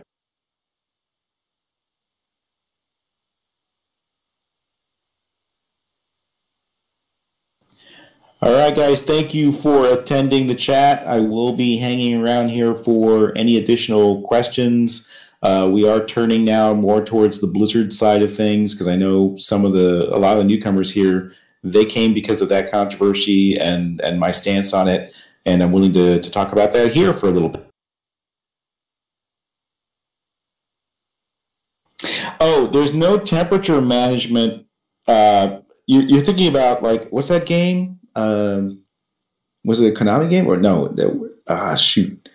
No, the one where it's really freezing and you have to gather heat and in order so that you don't freeze to death.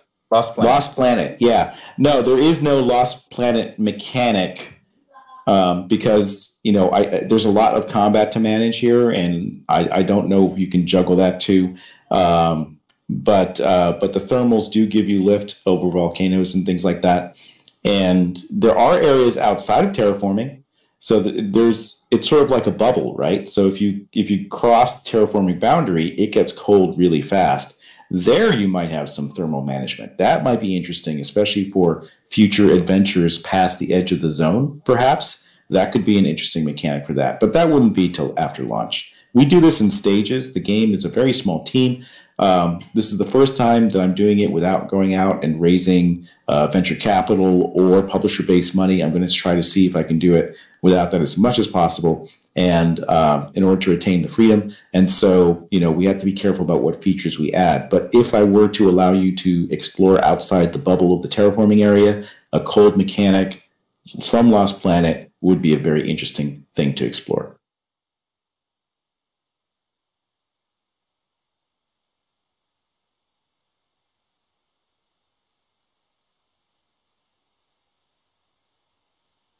Yeah, it won't just be a curtain of death. The original plan for was to allow you to do adventures in the melding. Yes, the 9 will be doing the mobile version of Ember, and we've decided to can the PC version. Everybody wants that, right?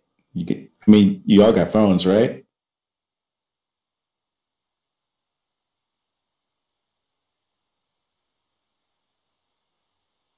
Are you not entertained? Oh, I love the memes on the phone thing. They're hilarious.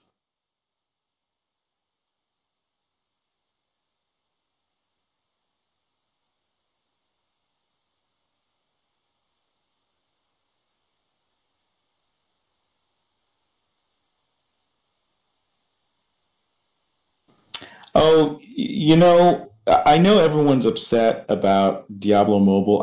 It could be a great game. We know nothing about the gameplay, right? It's really a massive PR blunder, and so let me post a link out here on Twitter, letting people know that we're moving from Ember to more of a Blizzard discussion here. Let me get that out, and then I'll talk a little bit more about it.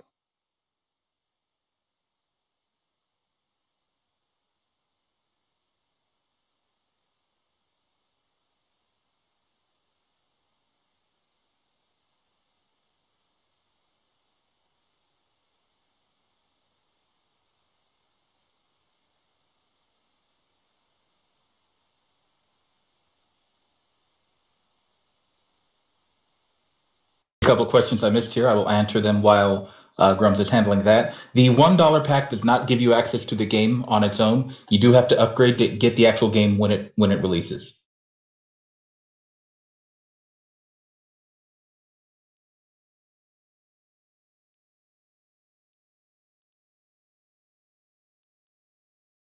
Gee, I feel like you're a bad influence.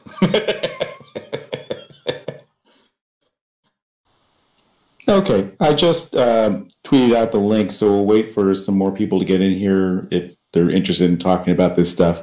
Now, obviously, there's things I can't discuss because there's Blizzard internal secrets and things like this. But we can talk generally about Diablo and Blizzard stuff. And if people want to ask about Ember stuff, I'll answer Ember questions too.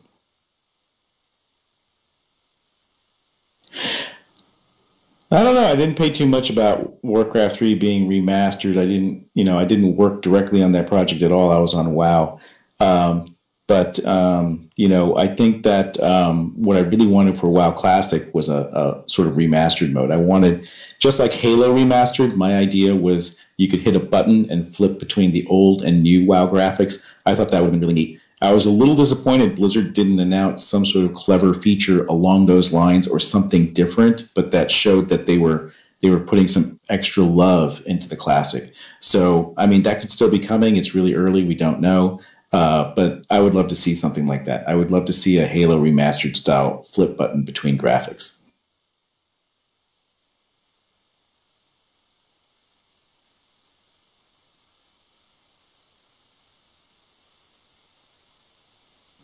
Well, is it a reskin or not? Alan Adham has come out and said it's not a reskin, and Alan is a true gamer. He's really the brilliance behind early Blizzard. If he says that, I believe him. And he's got my vote for total credibility here. So if he says it's not a reskin, and now maybe it's not 100%, maybe it's like 98, 99%. That's still valid in my book. But I am concerned because this is the first time that Blizzard has taken a core IP and let a third party run with it to this degree. I mean, for a primary product, not like a port to a console or anything like this. So that is a huge concern to me because we always had huge issues trying to get Blizzard quality out of third party companies, and we've ended up canceling so many of those efforts.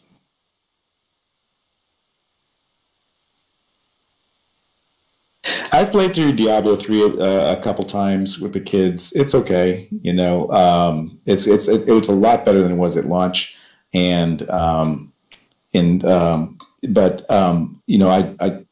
it's not quite my cup.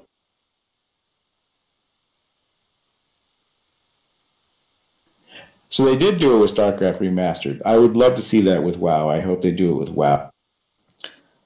Oh, you're welcome. Yeah, Classic was, boy, that was another big controversy, wasn't it? That was, so here's what I'm concerned about. Are we seeing a pattern with new Blizzard management with Jay Allen Brack? I mean, he's the guy that said you think you do what you don't, right? And now we have another PR blunder with phones. Is there a culture issue at the top of management? Are they so isolated and stratified now at Blizzard, especially with some of the Overwatch stuff? I'm not an Overwatch player, so don't ask me what do you think of this or that or Overwatch, because I don't play the game at all. But I do watch the community reaction to the things going on there, and I really wonder. I really wonder because I know that management sits on the top floor, literally behind a key carded door, and they don't get, devs don't have free access to them anymore. So, like in the old days, we were anybody could talk to anybody, and that was kind of like an open door policy we had, where you can just say anything. And literally, if we were doing something on WoW or another game we were working on that somebody on the team didn't like, I would get an earful. It could be a guy from QA, coming up and giving me an earful about it. And we would sort of argue and fight amongst ourselves as gamers passionately to arrive at the best decision. It's not that way now at Blizzard. It's hey, Ronan, thank you so much for helping run Chief Chat again. Really appreciate it, and all the raffles too. If you did win a raffle, let Ronan know right away so we can credit you immediately.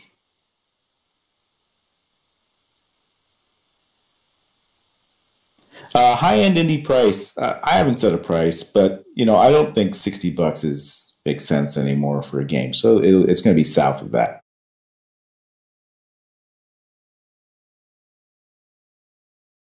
Hey everybody, welcome. Yes, the chat has turned to more Blizzard-style stuff.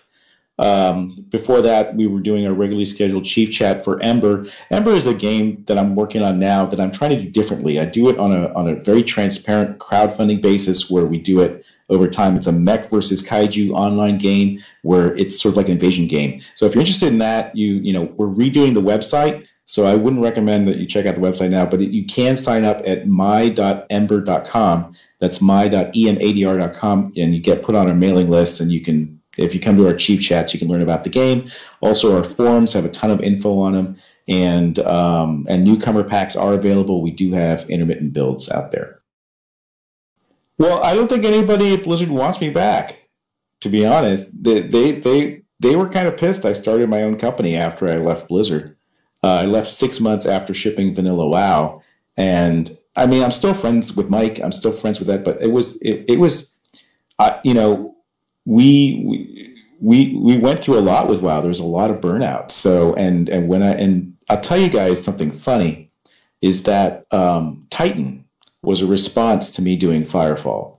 They found out we were doing Firefall, and so they were doing a sci-fi game too, and we kind of and neither of us succeeded. They ended up doing Overwatch with the remains of Titan and doing great with that. Firefall, I had a creative disagreement, so I left the company, and unfortunately they try to change it into a more WoW style game, but it's really a shooter. And that's why we're doing Ember. Ember is really about the spiritual successor to what Firefall should have been, which was really like, what would an online shooter look like, an MMO-ish persistent shooter look like? No, he left Blizzard a little while ago. He's staying on as an advisor, and we're trading email. He's probably not going to be happy with me saying that Blizzard management's out of touch, but hey, it is what it is. This is exactly what I would have told Blizzard sitting, and it is I've told Mike to his face this stuff before, right? So I would be, the stuff that I just tweeted out, I'd be sitting in a room with Mike, Pardo, Frank, Alan, and this is the way we talk. This is real talk. So they're just hearing it now through social media instead of me being in the room with them. But this is the types of arguments and hashing out we would do. And I feel like maybe that's not happening anymore. Maybe we're not getting those sort of really robust discussions around these things. And that's why Blizzard's making some PR blunders here.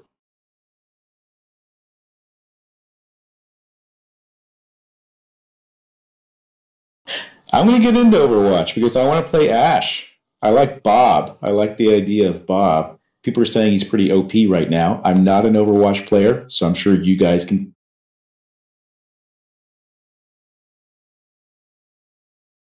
Well, there was a big change in Blizzard. So Blizzard, and it was right around WoW. WoW was the change. WoW changed us. There was a different strategy for Blizzard. Blizzard was supposed to be this sort of like high end but niche brand. We used to call it like the Gucci of gaming, where it was very high end products, very polished products that would go out to a narrower amount of customers. And our motto was "Don't be too greedy," too. Don't be too greedy. But after WoW, we just exploded.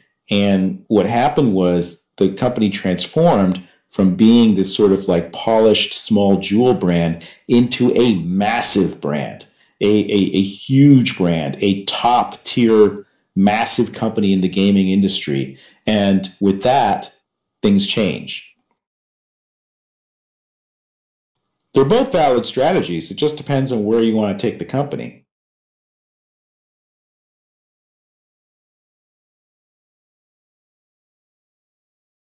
Everyone says, oh, this is Activision's doing, but I'll tell you what, Blizzard has always been fiercely independent of its parent company, down to the fact that we have our own HR, even own IT departments, everything else. I don't see that logic. Now, I haven't been there for years, right? Maybe it's true, but it's been so much the fact that Blizzard has fought for independence, and that I can't believe that's true. I don't think this is an Activision influence. I think after WoW, the company decided that they wanted to become a giant company, right? And at that point, things changed.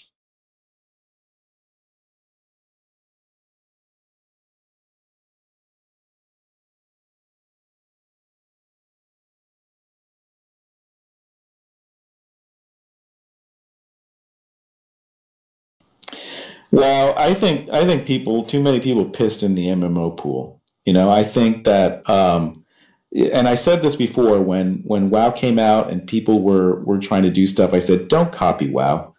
When we made WoW, there were so many different types of MMOs. It was a vast time of exploration in the genre. You had Star Wars taking one route, you had PlanetSide taking another. There were so many ways you could go with this. We picked one. We picked the EverQuest formula, and we polished the heck out of that, right? And then everybody said, "Oh, that's the only way that it's going to work." And they don't realize that no, the only reason it worked is because we just picked one that we liked and we polished it. We could have picked another genre and polished that, and people try to do that. So now you got the problem that so many bad MMOs were released. It just ruined the genre completely. And so nobody wants to try an MMO anymore. And I think that's a real problem. Because there's so many ways you could do this that would be even better. Ember's one of those attempts. Now, we're a small team. We can't make a full MMO yet. So we sort of take a Warframe style approach to this. We're focusing on online PvE invasion system. It's a shooter first. But when we were doing WoW, we played a ton of PlanetSide and we played a ton of Battlefield, and we loved those. And we said if we were going to make an MMO game again, it would be shooter based. So my first attempt with that with Firefall, my investors wanted to make it more like a traditional WoW RPG, had a big fallout with that. So the fans asked me to do it again. So I'm doing Ember, and Ember is not an MMO, but if we are successful, and if the fans want it, we will start to evolve it. Warframe started off with just randomized, dungeons, and now they have open worlds. And I think they just released a new update with a second open world. That's kind of the idea for Ember, is that we stage it out that way. The other thing I'm trying to do is not take investor money for this as much as I'm taking crowdfunding money. It is possible. We think if we do it on a milestone basis, a lot of Kickstarters, they will do one round of funding and then you don't see them again and you don't hear from them again for years and years and years, and then they ship the game. And a crowdfunding by itself can't do the budget that these games need. Can't do justice to the budget. So what we do is we split it up into milestones, just like with a publisher. We do different funding rounds where we are expected to deliver things and stages that you can judge our progress. And we just delivered an art build to our backers so that people could see how we are with that. And so if you become a backer for Ember, and we still have newcomer packs available, we are pre-alpha. It's just an art demo. You can see the art and the concepts of the game in the Unreal Engine. And then, or people, backers are allowed to live stream this stuff. And if you like it, you can go to my.em80r.com and you can sign up for a newcomer pack and join one of our funding milestones. But this is the way we're doing it. We're taking it Warframe style from a seed and then going it out from there.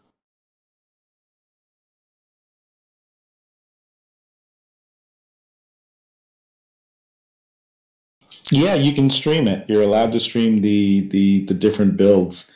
As long as you explain it. People expect a game, and we don't. What you're seeing is what a publisher sees. You're seeing incremental builds along the way. So as long as you explain to your audience, sort of our style, which is different from how other crowdfunding works, then go ahead, stream.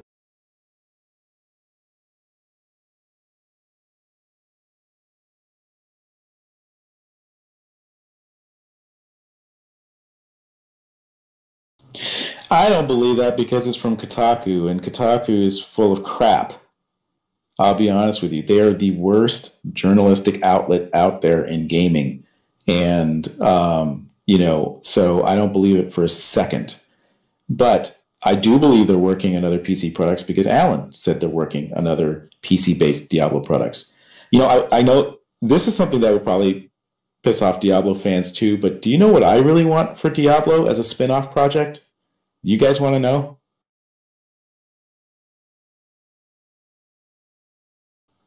I want to see Diablo presented Witcher style. I want to be on the ground, not third person. And I want it to be, same thing. 4-player co-op is maximum. Go in there. I want to see a Witcher. I want to see a Witcher style Diablo game. That's what I want, and I hope they're working on something like that. No, I don't want it to be massive multiplayer. Diablo's not massive, and I want it to be like loot rain. I want it to just be like loot everywhere. And, the whole core mechanic of Diablo is kill, loot, repeat. Kill, loot, repeat. That's all it is, and that's the total essence of it, and the randomization.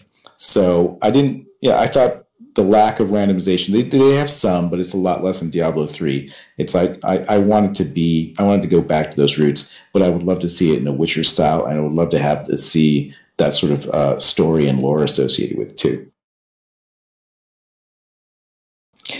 Plus, I want to see just Diablo 4 regular style too. If they're working on multiple PC Diablo titles like they're saying, those would be my.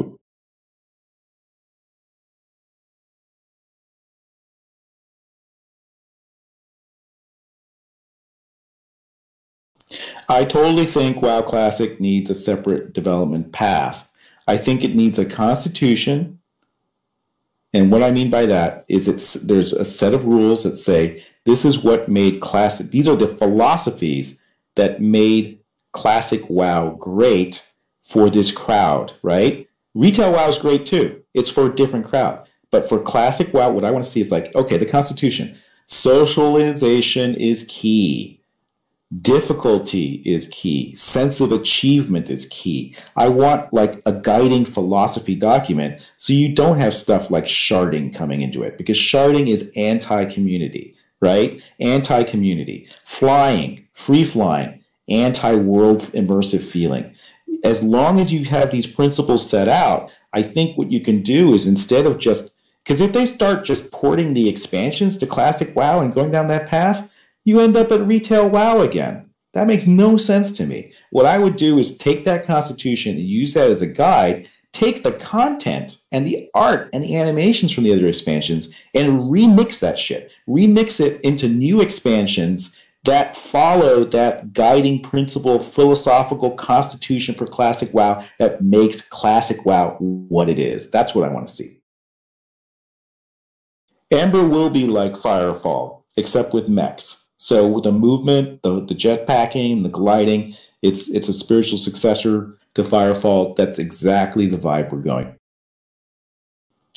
People have been asking for story in Ember, so we are doing a lot more story in Ember. And in fact, I'm writing a novel for Ember. It's not going to be quick. We're releasing a chapter a month in draft form. We're doing a sort of like auxiliary subscription-based program where for a small fee you get chapter drafts of the novel, design updates to the Ember design book, as well as the tabletop game that a good friend of mine is developing for the Crixa universe, which is what Ember is based in.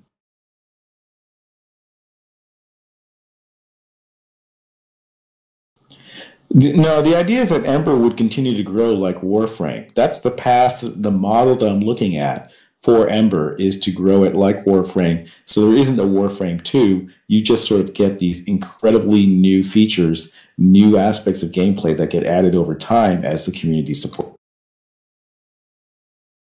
No, I don't think Blizzard's working on an MMO. I'd be very surprised if they were.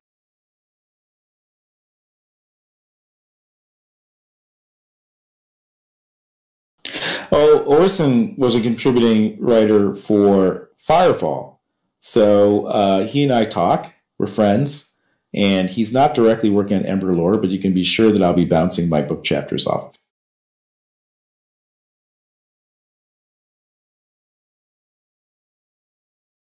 I've been playing a lot of Destiny 2. A lot of Destiny 2 because I was not a Destiny player. I didn't play Destiny 1. I got Destiny 2 when it came out, and I didn't like it. But the new expansion has me chasing stuff right now. I'm chasing stuff all over the place. See you, Ben. Thank you for coming by.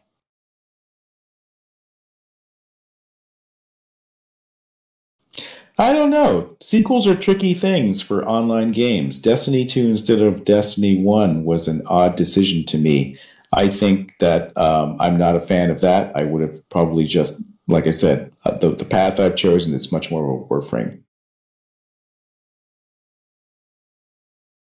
Could be a money thing, but really, these days games, Destiny isn't well monetized, but games make a lot more money off of the post-game monetization than they do the initial spike sales. So, you're talking about the long tail of that. So I don't believe that that was a monetary decision to do Destiny 2, or if it was a monetary decision, I don't necessarily agree it was the right one.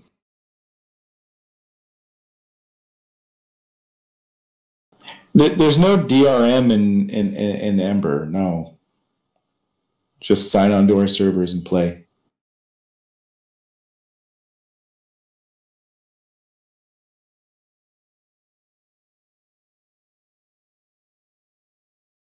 I think the MMO market is dismal right now. There's no MMO that I can go to and feel like I can really live an alternate fantasy life. And that, and that's what I really loved about MMOs. I wish I could still do that, but it's just a grindy, messy wreck out there in the MMO marketplace.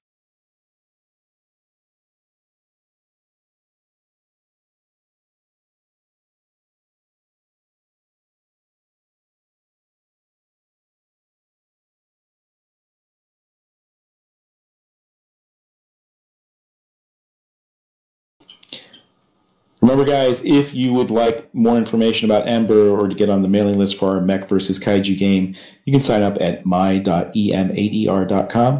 That creates your account. We do have newcomer packs on sale. You don't need to buy one, but if you do, you get access to our publisher milestone builds. Or you can get to see the sausage being made. We just released an art demo.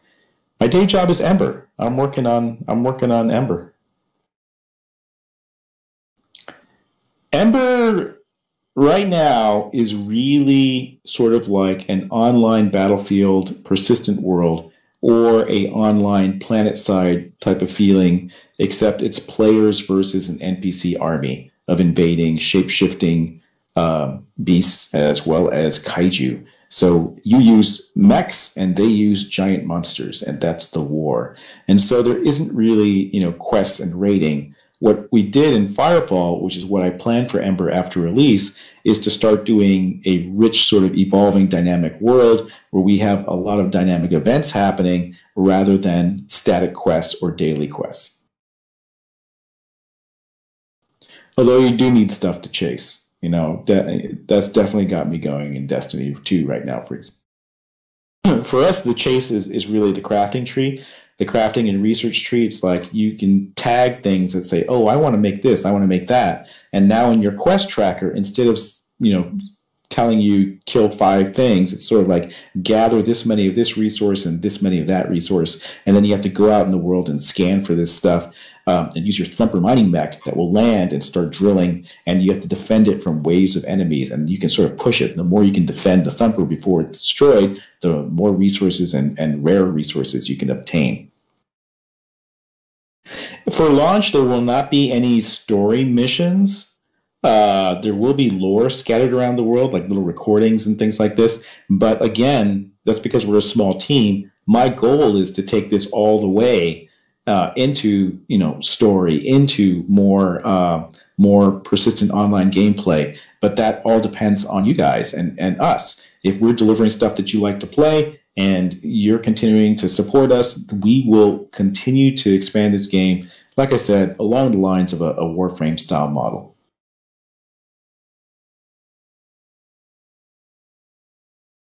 Yeah, we had firefalls and we had recordings in Firefall too. So I like that method. I like the little recordings scattered around. That's a good way for a small team to do story in the beginning, and then later on, we could do, if we get the support and the user base, we can do more, more deeper narrative. I don't know if we're going to be on Steam because that landscape is actually changing.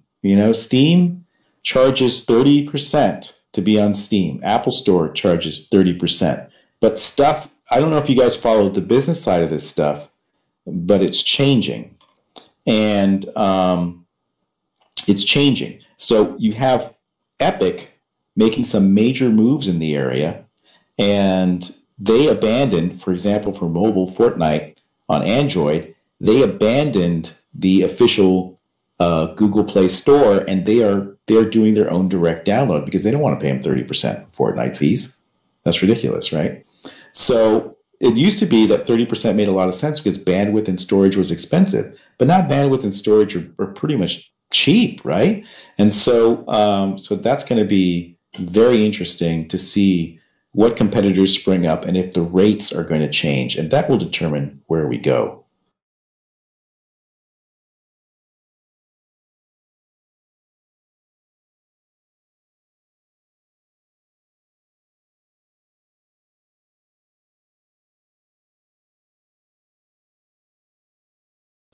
Oh, Bethesda is not releasing 76 on Steam. Yeah, I think you're seeing a lot of stuff behind the scenes from the burbles I'm hearing in the background. I bet you money Epic starts their own service, and they already do it with their online asset store for the Unreal Engine, where they drastically cut the rate at which they accept stuff, and they just accepted, I don't know, what, $1 billion in investment. So I bet you anything they build a Steam competitor on mobile as well as PC. And I bet you they're planning a major play in the area. That's just speculation on my part, just from the moves I'm seeing. Discord, maybe. I don't think they would have the kind of pull that Epic would. I don't know what their rates are. I'd have to look at.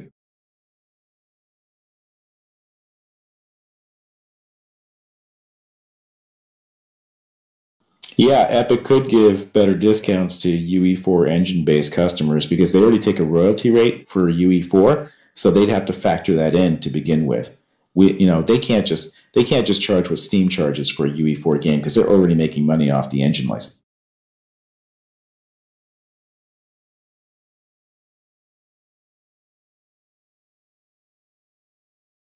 No, you don't have to be limited to a couple of games, but Steam even takes a cut. If you're playing on Steam or whatever and you have to track that, and you have to give them a cut of stuff you sell in your online store, even if if they got that outside of Steam. It's really kind of it's difficult. I think that all that's got to change. All that's up in the air.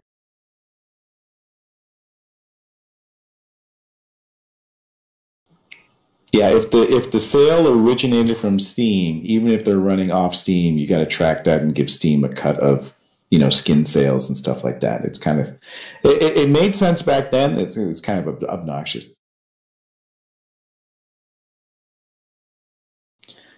Yeah, Red 5 was tumultuous at the end. You had Chinese investors that wanted to make the game suck. Basically, they wanted to make WoW, and we had a different creative vision of the game, and the team is looking at who's paying for all this, right? And obviously, the Nine's paying for it. The Chinese company's paying for it. So who do you think they're going to go with? But the other thing is we brought in a lot of MMO designers on Firefall, and I think that was a mistake looking back. We brought in a ton of people who worked on Star Wars and other MMOs in design positions, and that's when things started to shift. And the Nine found a very sympathetic team to making it more like a traditional MMO rather than a shooter, an online shooter, which is the original vision. They're good people, it's just good people can end up in really bad arguments and still create good stuff or fail. And so, it's been long enough that I can look back and be like, well, we had our arguments, but I think I was right, because if you look at what happened 2 years after, they had 2 years, and they were blaming me for making capricious design changes, but I was actually fighting against those changes. I was fighting against moving from tiers to everything else. And you can see that too. You can see that then the 2 years afterwards, first at launch, they completely changed the game from the original design. So they ripped out everything that I'd done. They put on all new stuff. And then they kept changing it after that. So the changes were never me. That's a big, bold lie out there. And you can see that in the facts. And you can see that in the Steam graph afterwards. But yeah, I don't like to talk about the past too much. We should move on. What did you guys think of BlizzCon? What was the best thing? I know what you didn't like. What was the best thing out of BlizzCon? The end.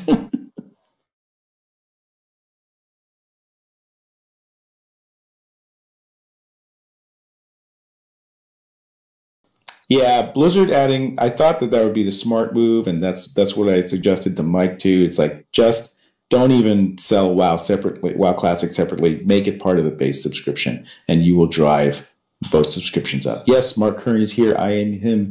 If you join Chief Chat, you can hear my. I'm only here for a couple more minutes though. It's dinner time over here, so time for the last round of questions. And if you're interested in the game I'm working on currently called Ember, Mech vs. Kaiju online game with plans to morph into an eventual shooter MMO over time, you can sign up on my.emadr.com. Do not believe the false idol, Toshi. We don't have a release date for Ember. You know me. Old school Blizzard, right? It's done when it's done. But we are planning we're getting ready for the Kickstarter. We're in pre-alpha state right now. Kickstarter will have a playable mock-up that backers can stream to generate sort of excitement for the game. And that was coming out Q1 of next year. There is no planned PvP for Ember. And it's just sort of like how every time I try to do PvP and PvE at the same time, they are totally two different things to balance for. And for WoW, we ended up tabling PvP until we got the core game out. So I don't have any plans to focus on PvP right now. This is a PvE game. This is really about you and your buddies teaming up against a really ruthless NPC army.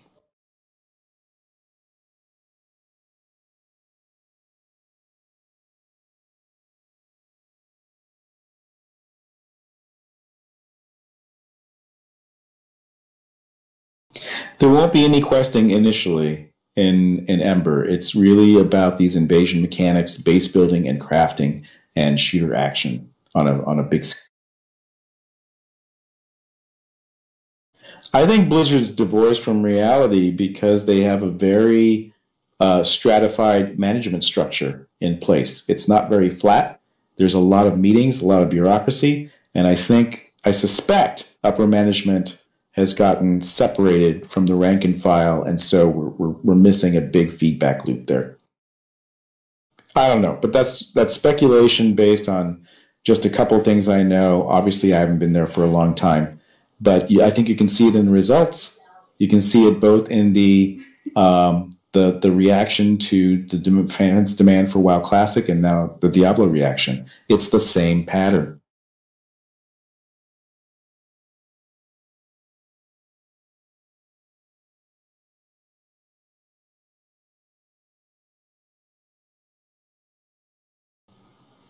Yeah, we dueling would be fun. Then that's a quick way to just to explore the idea of PvP is to add dueling to Ember and see how that goes.